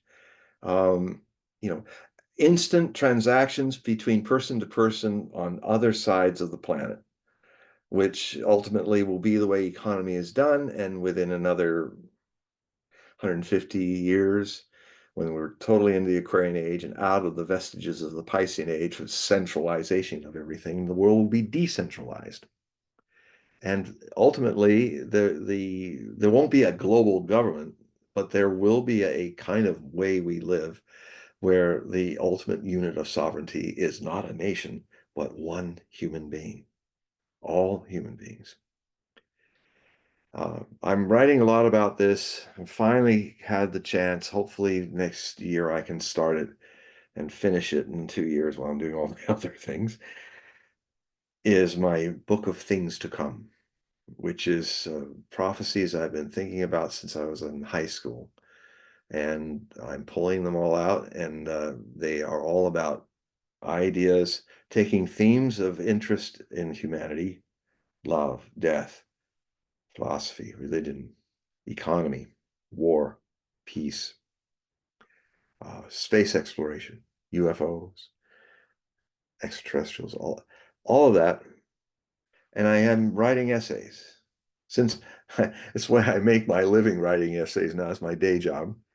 I'm going to write essays, which are chapter length, and that will, in a book that's about 400 pages, a classic size, normal book, that will sometimes take some of these themes, evolve them a few centuries, a few decades, but some of them will be evolved over 4,000 years into the future, beyond the age of Aquarius, beyond the age of Capricorn, which follows Aquarius. I will be writing about the age of Capricorn a lot in this too. Far distant future view, farther than anybody's written. This is one of my apotheosis books, as I'm in a few days going to enter my on the 29th of October, I'm going to be entering my 70th year. We all celebrate it 12 months later, but I'm celebrating it as I enter it. And so, I'm coming of an age where I have to choose the things that I can write while I'm still healthy and available to write them. So the Book of Things to Come is one of those. Another book is The New Pagans, which is a book that Osho, my teacher, wanted someone else to write and design the pictures of, but it just strangely, miraculously, when that person couldn't handle the subject, it became my subject. No one did anything. Osho didn't tell me. It just happened. And so that book I've been preparing for 25 years and taking all the things Osho said about the coming of a new humanity in all of his 700 books. Well, mostly since the late 70s, he started talking about Homo novus, Zorba the Buddha. He used to say, I love Zorba the Buddha. I mean, I love Zorba the Greek. He is so juicy. He is so alive. He just has nothing, but he plays his guitar at the beach in the moon. But he has no soul. He says, I love Buddha. He is so beyond the body, beyond the mind. But he has no body. you know, the new man has to be a balance of both. He has to be a Buddha and a Zorba. Live lusty the life. Plant your roots deep into life's earth so that your tree can reach the stars. So that's the story that I'm going to talk about. Probably now it's going to be in a mostly fictional device with subplots that where I will insinuate, because it's going to be three different dimensions of narrative in it, um, because I have been involved with many thousands of people in my life that were working to create the new humanity, the Homo novus, the Zorba the Buddha. Our commune in Eastern Oregon, what if you don't listen to what the Oregonian had everybody talking in the press about, but if you actually came to our commune, I mean, I know, I lived there. I know these people. They're my people. And we went through, so some of the story is going to be my life with Osho and how some of these ideas of Aquarian ideas were be ours. He once said that people live the present in different time identifications. Some people in this present time live as if they're living in the 12th century. But he said also, some people live as if they're living in the challenges of the future. And he said, and you, my people, you are living in the 22nd century with what we're doing here, the good, the bad, the challenges. And so it'll be my autobiography as well as a history of in a fictional form where I take two people, a man and a woman, who end up being together in their lives through all the seven stages of life that on that period of time is lived 350 years average. So you live a long time, longer than now. And so it tells their stories until individually until they meet each other, and then it tells their stories and with their kids and all of that. And it's basically giving into a storytelling fictional style device all the things that Osho said about his vision for the new man, which were prodigious. And so I'm gathered it all. It took me actually 30 years. All of the books I have of Osho are little, you can't see the top of the book for all the tags. So I've been working on this for 30 years as one of my long-term projects. And so, I hope to have it out before I'm in the 2030s, so, and the other important project is the last word on Nostradamus that anybody's ever done, a 4-volume, 3,000 page examination divided by 4 of all of his prophecies, giving all of them the room they need to go very deep into each verse of the 942 verses and the other extra 100 verses, and go deep also into something nobody in English-speaking world has seen, and that is his even larger set of almanac prophecies written down from 1560 up to posthumously published his final in 1567, which have not just prophecies about his own local time and world, but he sometimes jumps off into some of his most famous prophecies are actually about our times. They just drop in there. And nobody's actually looked at them. And even the French people that are my good sources, they didn't interpret them. They just did marvelous, like Chevignard and all did marvelous scholarship to bring all the verses together. One book didn't make it. The 15651 book has disappeared, and even Chauvigny, when he was putting all these together in the 1580s, he was his Nostradamus' secretary when he was an old man and scholar. He was very young when he was with him.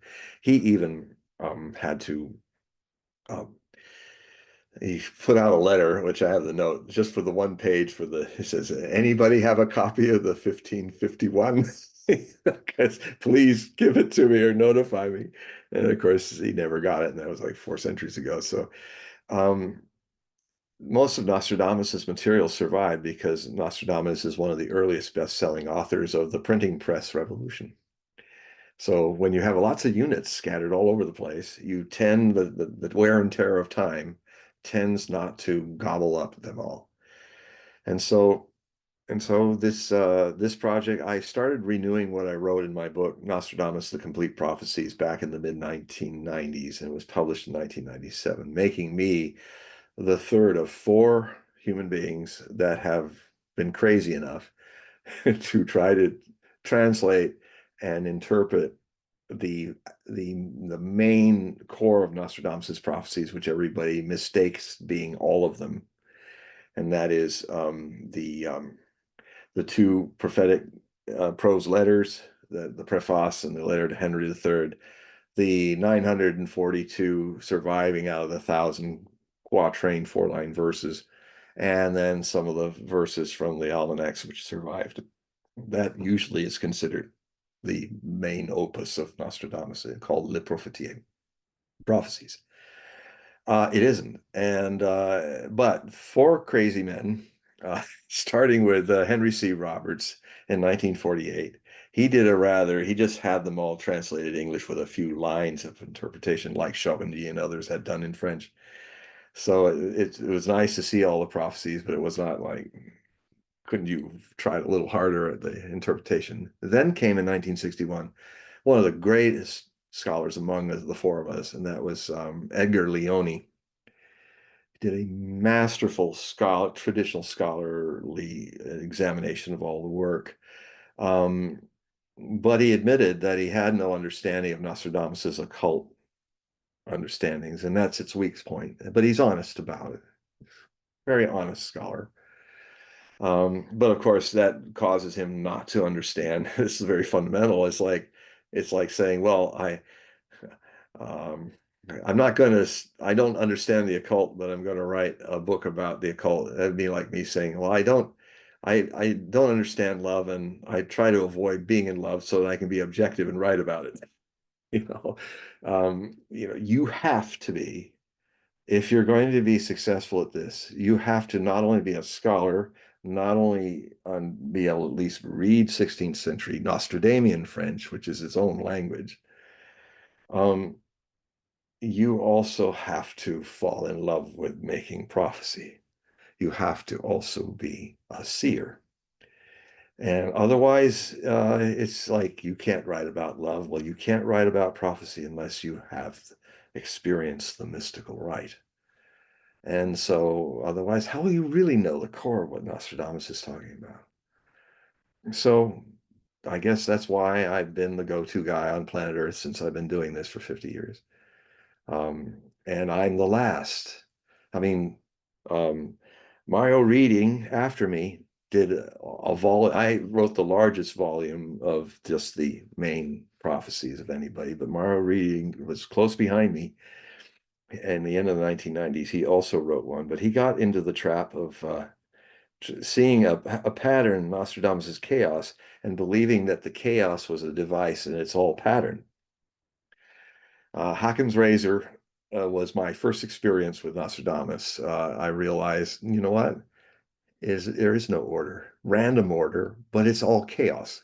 It's all out of these quatrains. There's sometimes several quatrains that are really chapters in one prophetic story, and he's thrown them all out of sequence so that he can keep evil people from reading them and making the future worse, like Hitler's people were doing, like Churchill's people were doing in World War II.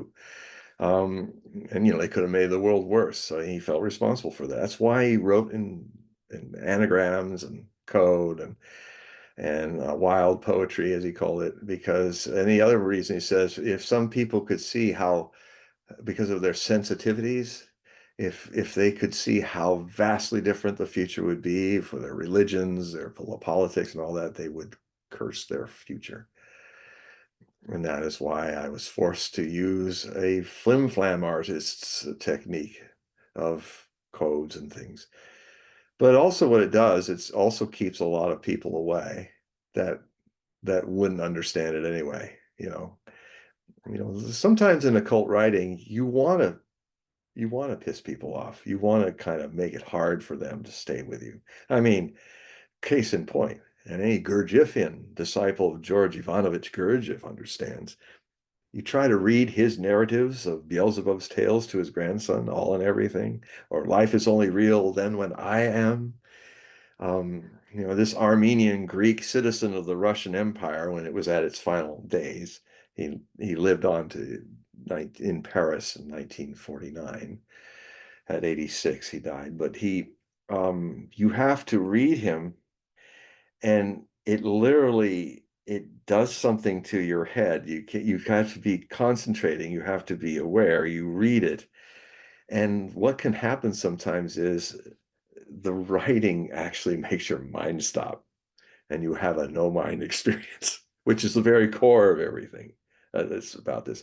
And Nostradamus has the same stream of consciousness in his prose prophecies. They literally, like his first with his son, a tribute to his son, a preface to the whole thing that he wrote in 1554. Yeah, that is mostly about his magical secrets. And you will then the letter to Henry III is like a biblical Nostradamus style of history from his time to the future. And you literally, in the middle of one of his long, endless sentences, he will jump a century or two in the same sentence and come back. And I found a way to make, I think, it work. But basically, you're just writing down these narratives like you're in the rapids of what could be. And it's quite a ride. And it is a bit similar to what Gurdjieff does with profoundly deep spiritual ideas, one of the greatest masters that ever walked the earth, George Ivanovich Gurdjieff. Um, so what was it? It must be getting late now. We must be in Act 3 of Valkyra by now. Well, it is too. It's we hit the 2 hour mark. Oh, But let me. good. I do want to remind the audience. Please click the link in the description of this video and all the videos I've done with John. That will take you to his website, so you can sign up for his periodical and you can do a reading. I have done a reading 5 years ago, I think it was, Yes, it's and been that long. yeah, and it's something that I think someone should do, especially near the end of the year. I think that's kind of Mm. a good time to do it. Tis the season. It to the season, right? You know what's? Have you been just before we go? Have you been listening to CNN when they're interviewing this poli-sci professor? He's the Nostradamus of the election. That's his little kind of moniker. Have you heard of this guy? We all come out of the woodwork every 4 years. And some Well, of us actually are accurate, but most of us aren't. so I forgot his name, but he's been on CNN for quite a bit. He's basically saying that Kamala will win. Now, what is interesting, it wasn't so much his mathematical model to do this prediction. What was interesting in this election cycle is that he just seemed as though there's almost this self-mutilization of white males that's going on. Yeah, All right, and then someone might say, it is. It yeah, is happening. but that's And if he doesn't because know that, and if he doesn't know where that's coming, then that shows the nature of his prophetic bias. You cannot, you cannot be a CNN person. You cannot be a Fox person. You have to be, you can't be right wing or left wing. You have to be free wing. right, It's the only right, way it works. I never right, vote for these people. right, right. I cannot give an ego identification to Trump or Harris. And even though some of the things I might see that are better for one or the other, people should, you make a mistake to think that I am biased one way or the other. You might want to look at your reactions and see me as your mirror. That's the impression I get with this guy on CNN. He's using his factorial model stating that Harris will win, but I feel as though there was some sort of bias in his analysis where he says, okay, the United States is moving, multicultural, which it is. Well, it's always been And therefore, multicultural. It's just but whether there, it's but been nice with yeah, it or not. yeah, well, but I mean, he's it's saying, but very he's basically just because we have a female multicultural candidate versus an old white guy, the biased. Well, there's country some is, yeah, bias. therefore the country must go and vote for Harris. So this is uh this is the world that we live in right now. Well, and every 4 years, these crackpots come out, and some of us who got staying power since like 1968, we see them come, we see them go. I forgot his name. There was once an octopus that was always predicting the soccer matches in the World Cup. But I realized why, because the flags that had the colors that he was attracted to, just by chance, happened to be the people who won. When he'd Hmm. reach in and grab the mollusk to eat or something like that. Um, and there was a parrot that was doing the same thing in India. So, I mean, um, the, if I were on that show, I would say to him, I can't remember his name.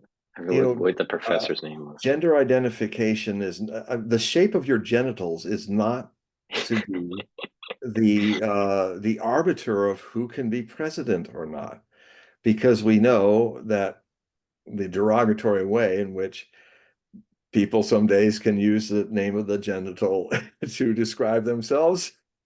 He's a really, you know what? And like he's a real a-hole. Well, now that part of the body isn't there. He's a real, you know what? And that's not the way either. I mean, it's Because remember what you said earlier in the video, you were saying that Obama was chastising black males and They're going to move away from Kamala and move towards Trump. Well, They the are. same thing with white males. If we And keep on same thing with hearing, Latino males and Latino yeah, people. They don't like all these 7 million people coming into America. They're going to take their jobs away because they're going to work for nothing. And so, we have and the other thing too is it's so silly that the Democrats think that this demographic in their demographic party move, that's what I call them, the demographic party now, because they're not democratic at all. And demographic is, I mean, it's the truth. You don't bring 7 million people in droves, pay them for being here. Why are they here? It's not because they love them, because guess what? Kamala Harris just the other day said on CNN on a town hall meeting with the former CIA page boy Anderson Cooper, yeah, who he and he even got her, and he's a total, one with the left side of things, and even he was getting frustrated. I watched her for a whole hour just not answer a single question, but go off like saying, well, you know, like, what do you think about apples? Well, in my best Marge Simpson voice. Well, Anderson, I think oranges are wonderful. That's basically what she's doing. And he got frustrated because when he's saying, okay, you said that the wall was stupid. You said it was his male ego that he was doing. He quoted all the things she said years ago in the last election, how the wall was bad and stupid and evil and should never happen. And now here she is literally saying, we're going to build and finish the wall and we'll do it bipartisan. And so wait, you mean that $670 million that he got for being the wall? Now you're going to use that money and finish the wall? Well, then why did you call it stupid? Why are you now not calling it stupid? And she kind of went, well, and she just fluttered around it again. And then he went again. No, why not? I mean, uh, can you say that you're supporting Trump's wall? She couldn't. It was a disaster. I mean, mm, I don't know. The thing is, um, this election is about how many Demographic Party voters who are illegals can outflood the real feelings of a majority of American people, men, women, and all, that this person is not, Kamala Harris is not ready for primetime history. I And don't know if she'll ever be ready. no, she won't. I've been writing about because I have a couple chapters in this new thing, on a couple articles where I'm looking at what I wrote on the astrology of both of them 4 years ago. And I'm pointing out where it says, here's where me as a person was trying to push the oracles thing a little in Kamala Harris's favor. And I called myself out and I said, well, this didn't happen. And what I then said later, that was the oracle. I was like saying, she's an empty pantsuit.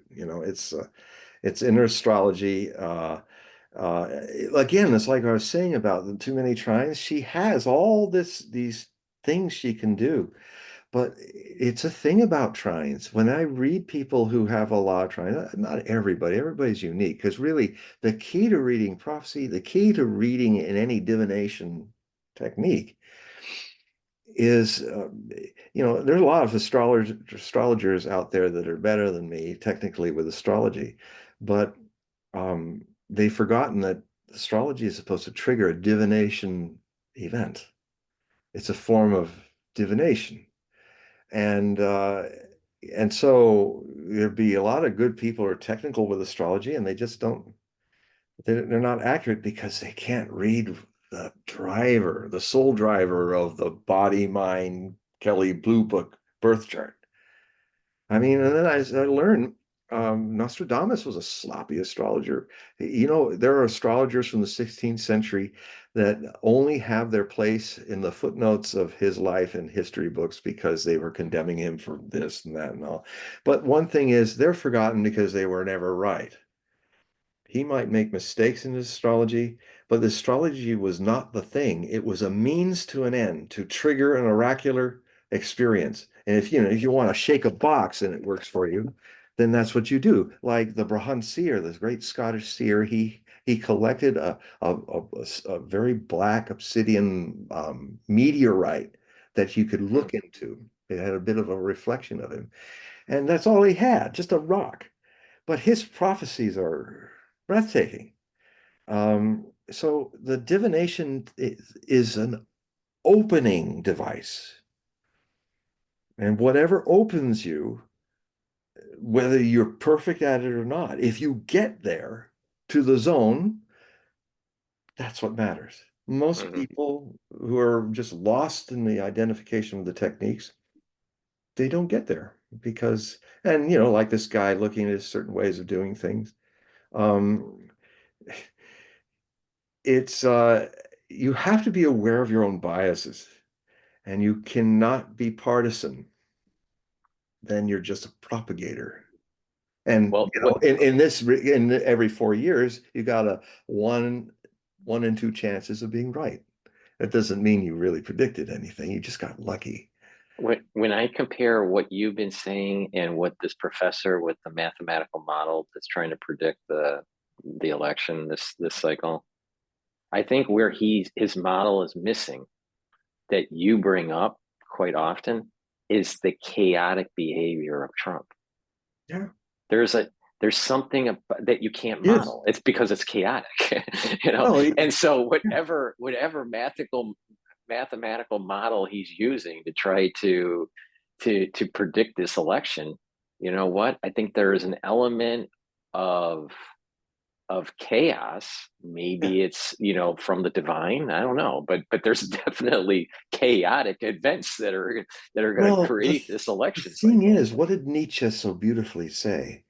Out of chaos, dancing stars are born. That's literally what he said in the correct English translation. Where is order born from? Chaos. Uh, uh, But chaos is not hiding order. A womb is not hiding a baby until it's inseminated. The chaos is the womb. The problem is it's as true with science as well as all, and this will change in the Aquarian age. What will happen is science will have two wings. I've said it before, but it's important to remind everyone. This very Aquarian age. It's one of the hopes of the Aquarian age. Look at all our scientific advances as the Piscean age started to be influenced by the Aquarian age since the 1700s. We have had, we've been in the age of science. But the age of science is missing something because all the good we do gets turned into weapons. We could light the world with atomic power. We're trying to blow the world up with it. What's wrong here? What's wrong is, as much as the scientist knows the phenomenal world, the scientist does not know himself or herself at all. And so, for science to really be a blessing on the planet, one has to attain the wisdom of knowing thyself. I don't mean your body only, or your emotions, or your mind. I mean that which inside of you is always there, always eternally. You can find it if you live in the present and live life in moment to moment with a spontaneous intelligence. That's the space to do divination in. That's the space to mop the floor in. That's the space to grow plants in. That's the space to love your child. This is the space where there can be no war. This is the space where love guides and compassion. The, the mathematician that's trying to calculate Trump does not know himself. Therefore, he will only be randomly right. And this, I already sense it in him. He is anal retentive. He is trying to make order out of chaos. He's trying to control chaos according to his will. There can be no will in prophecy, no will at all. Even Hitler, despite all of his faults, when he had and Trump has it too, and he has a fault with it because he's a person who has channeled people he should never have channeled into his life. And everybody talks about how he didn't get us into a new world war. But I tell you something, Bolton and Pompeo, who he blindly channeled, they nearly got him into three wars that could have been world wars in his 4 years. So Donald's luck, his main sane luck of his north node in the conjunction of his Gemini sun, Uranus, and the north node, all together, very powerful. And Mr. Surprise is his natural state of being. Mr. Chaos too is, but what again, what I'll talk about in my third book is you help him, and he's learning. He learns a lot. You know, it's interesting to hear that I'm hearing this from people who've interacted with him in his day-to-day time as the presidency. He's constantly asking questions, intelligent questions. So he's well read, or he has just an instinctive understanding as a transactional person. And he'll like sit and he'll try, well, what if this happens? What would you say about that? And he stays with people until he goes, okay. He is interested in getting information before he makes decisions. There's a whole side of Trump that obviously the vulgar side makes it very hard to find. Just like the gobbledygook of Nostradamus's language sets people away, there is gold in there. And Bobby Kennedy is a really good example. He's been friends with Bobby for years, you know, and they're friends who respect having very different opinions. And he wants a cabinet that is a party of rivals. He even said, I love what Trump said, I love what Lincoln did. He had all the people who were competing with him being in his cabinet. And he said, that's the kind of cabinet I want. And I I was didn't know that listening. until I made my mistakes in the first term. I listened to the audio book from Pompeo, America First.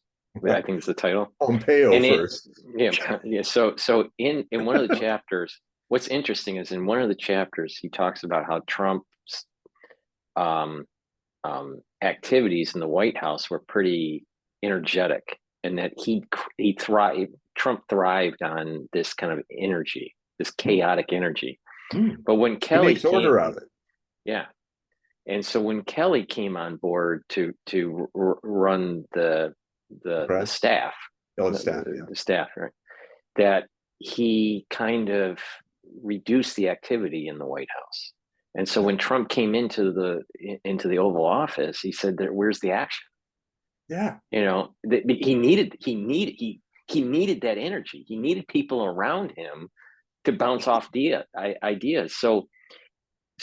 find it so interesting and how uh, Kamala, keeps on saying, well, Kelly said this and he's a bad guy, that Trump's a bad guy. You don't want him back in the office, blah, blah, blah. And, you have Gossiping woman. generals, you have generals that hate him and blah, blah, blah. But, the reality of the situation was he needed to have a chaotic environment to be able to be a good president.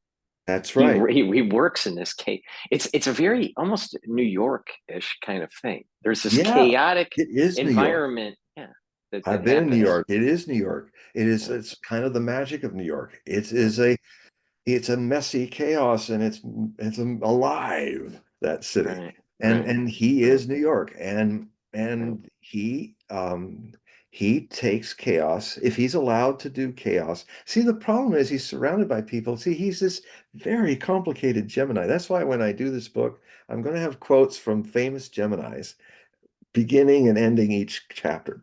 And the two that are going to get the most, because they were quite contradictory people and celebrated it, was Walt Whitman, the American poet, who's a Gemini, and Richard Wagner, the German composer, who was a Gemini, a very powerful Gemini, very controversial, full of, he's a kind of man. And we can learn a lot from Geminis not to be zero or one, just trying to one-dimensionalize everyone. I mean, our egos in our lives are trained by our teachers to be lazy and always go for the easiest outcome, and most of the time not we don't even know, even when we are alive until we die, that every choice we made was not what was before us, but what we just lazily took the easiest road, which is usually the wrong road when you're challenged by something. But you know, Trump thrives on, he's even said it, I thrive on stress in a good way. I mean, guy doesn't sleep more than 2 to 3 hours a day his whole life. And he's one of those dynamos of energy. Is the more he gives, the more he gets of energy. And it's in that Leontine Mhm. ascendant and some of the other things that are going on. It is one of the most remarkable, unique charts that I've ever read. And I'm kind of shocked when I published that book to see how none of the other people in the astrology community even got there. And why? Because they couldn't get out of their own way and just see the man like a child sees somebody without all this bias and prejudice and expectations of what they should be. I just read his chart. I just put that all aside and just read his chart as if I never knew who this was. And I went, and it's one of the most amazing charts I've ever read. I wrote it in with the idea that I was doing a reading for him. And so I think if he read the book, he would say, yeah, that guy gets me. My warts and all, he gets me. Um, so maybe that'll happen someday. But anyway, he doesn't need to read it. You guys need to read it. Because if you really want to know how Trump ticks, I contend that my astrology examination of him is the closest anybody has come to really giving you a fair and balanced, warts and good sides at all. I don't pull any punches, and I don't pull any virtues either, because I don't have Trump derangement syndrome. Right, It is a right, disease. right. And Oh, it's prevalent in New York. I mean, everywhere you turn, everyone yeah, but people. as you There's so speak, many people that hate him. Madison Square Garden was absolutely packed tonight. Right, right, It was amazing the people that came. So I think it's quite amazing that he's been going to a lot of blue states. You know, he went to Coachella Valley, had a huge, all these Californians came out. I mean, he didn't do that last time. He's not just hitting the Yeah, red. but if you're a person that thrives on chaos, you go into the den, where Right, there's animosity to of get course. that energy and to convert that energy. Adrenaline, Yeah, yeah, it yeah. doesn't seem to like break him down. No, it I keep strengthens them, having to isn't it? remind myself that this man's approaching 80 and he acts like he's 40 years younger than he is. I've watched him play with a golf pro just to see what it's like to play with Donald Trump in golf. And I've noticed over the years that he's had to anticipate, kind of change his golfing stance a little bit because he's getting old, but he still nails that, and it goes right near the hole. You know, he has a hell of a swing. I mean, it's really good. And even the pro was going, man, I hope I can do that when I'm your age, you know. And you know, he's his energy is phenomenal, and it rather than brought down, it should be encouraged and helped. You know, it's for your own, it's for all of your own good that you stop hating the man. If he becomes president, stop hating the man. Stop trying to take him down. Stop trying to shoot at him. You know, it doesn't work. Um, and if it does, it's to your detriment.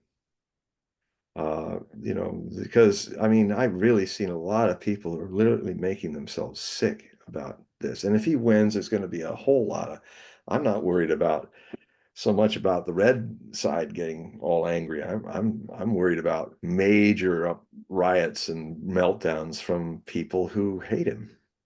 Yep. And you know, a wise person learns how to watch themselves as they are, but from a distance. And the distance isn't outside, the distance is from inside. Watch yourself from within as a movie. Go on being yourself. Don't suppress anything. Don't change anything. Then you stop the magic. Just be yourself, warts and all, and find this witness that's you. This is the thing in you that never can be born and never can die. You all it. It's, call it the divine, call it God, call it whatever you want. This is a space where things align on their own accord in their appropriate harmonic way. And nothing is done to make it happen. You can't make wisdom through effort. You can make it through surrender. As-salam is what the Muslims call it. Not Islam is love. It means to submit, to surrender to existence. That's what as-salam means. It doesn't mean, now that doesn't mean, now surrendering not mean like give up your freedom and all, but just let go. Just be. Inshallah, God willing. You know, there is a certain, you let go of control and then you become ordered. You know, then it's not a question of control, it's a question of centering. And then when you're centered, you can respond to things, whatever it is, in a much better way. And there's a quality, I mean, Trump's said it himself on 60 Minutes, right out of the blue. One of those moments where he says something childlike that is absolutely cutting and absolutely true, like the boy in the emperor's new clothes sitting on his shoulders of his father so he could see over the other people and see that the emperor's walking by buck naked. And he goes, "Look, Daddy, the emperor's buck naked." Because he didn't hear the story of the con man. It went all over the capital where the con man was making these invisible clothes for him. He says, "Oh, great emperor, I must tell you, um, these magical clothes can only be seen by people who are not bastards, not their father's child." So the emperor's going, "Oh," he looks at his clothes. He knows he sees himself buck naked. And he goes, "Oh, these are beautiful." He's thinking, I'm the king's son and I'm not his son. I'm a bastard. So that went, he made sure that that message was heard by everybody. So they're all the adults are out there seeing him walking naked and they're all going, "I'm a bastard." But the child who doesn't have this baggage, his innocence says, he's naked. And there was a moment when Trump said, he just went like, you know, he's like he was just discovering it, like a child's discovering something new. I haven't changed since I was 8 years old. I'm still that 8-year-old child. And that was such a profound statement. And I went, so I love it. It was just how people are just so biased to him that they don't. I said, you know, he's an 8-year-old. How do you know that? Well, he said so himself. What? Yeah, he said, I haven't changed since I'm 8, which means he's innocent. He has an innocence, precocious sometimes. I mean, like the time he talked about how he took the blocks of his brother because he was building a skyscraper with it. And then he loved it so much that he glued it, all the blocks when he was 8, you know, so the skyscraper couldn't be used by anybody. He just made it stand. So it's quite a journey, his astrology. You know, that book is still available. President Trump predictions, or Trump for president. Um, Astrological predictions, and it's my most accurate book. Um, it's still topical, very topical. Um, so you can check that out and at Amazon. It's also in Lulu and also Amazon prints it out as well. But it's worth reading, especially now because I think I don't.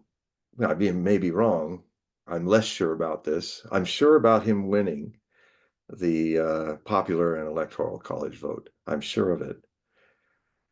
But, and I've been sure of it long before it looked obvious that Kamala Harris was having a disastrous campaign. I was seeing this back in early September before all this stuff hit the fan. And now I'm seeing, well, and then the other thing that was very helpful in this is that, I do things through intuition, but I make sure that there's certain people that I know who are really good at what they do through math, really good through polling science.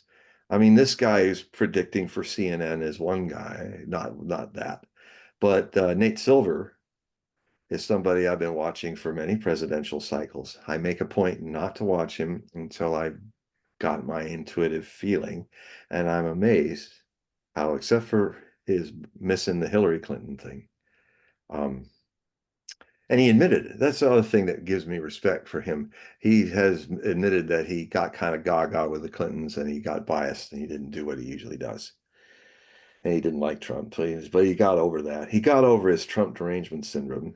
And now, I was shocked to see that, my God, I'm feeling the men walking away. I'm feeling the landslide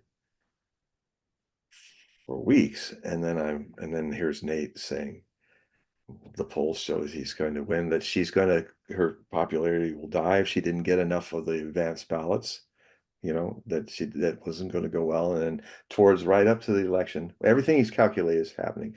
She was going to crash, in popularity. People are going to turn away from her. Just at the end, it would be at the worst. And that Trump could win. It might be an early night. So I hope Isn't so. that weird? Isn't I'll that tell weird? you, It's still against what my I own personal feeling is, but I hey, was covering last year's, and when I went to bed, I really thought when I woke up in the morning we would have Trump as president, and it was totally the opposite. And I was like, "Huh?" We don't have to rehash what happened; everyone knows. But I mean, yeah. so I hope it's definitive. It'd be nice if it's definitive. Yes, it would be. And, with either side, but I'm looking at the facts of it. The Demographic Party is really trying to do something illegal and terrible, and and if they succeed, if those leaders in it who don't even like their own voters, that's why they pick somebody that doesn't even get a vote. Well, the elites all the way into it. She's placed in there like it's some kind of a Soviet election. It's if that wins, really the country's going to unravel, and that would not be nice. And one of the first things we need to do in this country is reestablish our respect for our electoral process, because we're not. Two things that are going to destroy us as a republic of democracy is one, our free speech. And Kamala Harris has made it absolutely clear. I have the videos, I have all of it, because this is a volatile thing to say, but she is absolutely for monitoring the First Amendment according to her ideas and the Democrat Party's ideas of what is good speech and bad. This is the very fundamental reality. Without the First Amendment, there's no America. You're living in something else. There was even a Supreme Court motion or conclusion about the famous, with a lot of people who want to make free speech a privilege rather than a right. They don't even know that the Supreme Court actually, it went to the Supreme Court, the famous story of the guy yelling fire in the middle of a theater and causing a stampede and getting people injured and killed. And their finding was, although how he used his free speech was onerous, yelling fire is free speech. He freely yelled it. And now, because freedom requires responsibility to be free, he uses free speech badly. And we're not going to punish free speech because of the word fire. We're punishing him for hurting other people. So it's so these people are wanting to monitor speech. They're blaming speech. Like if you can't, I hope people understand this analogy, because a lot of people on the left think that things that people say is like calling fire, and they're not, of other things. And she's absolutely dedicated as president. She's going to shut down the only public commons on cyberspace in the world that struggling with making free speech for everybody. Elon Musk's X, Twitter. She wants to destroy it, shut it down. And if that happens, we're not living in the United States of Europe, or United States of America. We're living in a fascist state, and it'll have no future. So I don't want that to happen. So this end of an epoch of Pluto means that in the next orbit that's beginning of Pluto, there's no America left. And I'm happy to see, hopeful to see, that a whole lot of people are waking up to this. And I think maybe enough that will make Mr. Chaos come into established order. But that's going to be, this is not the end of the story. His election's the beginning. And then the whole process of this wonderfully messy, chaotic thing called democracy can work. I mean, our founding fathers made it messy because totalitarians always have efficient governments, and they have nothing to do with your rights. So off with their heads, it's like, so it's going to be messy. It will be abused, but the answer of abusive free speech is more speech. That's what Judge Napolitano says all the time. And it's so true. More speech, not less. If you don't like how one guy writes an alternative history that tries to prove there was no Holocaust by Nazi Germany, don't arrest him and put him in jail. That's what a Nazi would do. Engage him, expose his facts, show the Germans kept a lot of records that he's overlooked. More speech puts such an argument in its place. But if you act like a Nazi, you missed a chance. It takes a lot of work to be in a democracy. The citizens of this country have forgotten that they have their part in always being watchful of their elected officials, always, every day, for the rest of your life. Because if you don't, they will stop being afraid of you, as Jefferson said. They will stop being afraid of you. And then they will do things to you because they know you are not going to respond. That's what bullies do until you push them on their bum. I know from personal experience in the sandlots of my youth. So the American people have to grow up, man up, woman up to your responsibilities as a citizen. You are responsible for this mess. Right, left, center, doesn't matter. We are all responsible for this mess because we have to learn that we have to be vigilant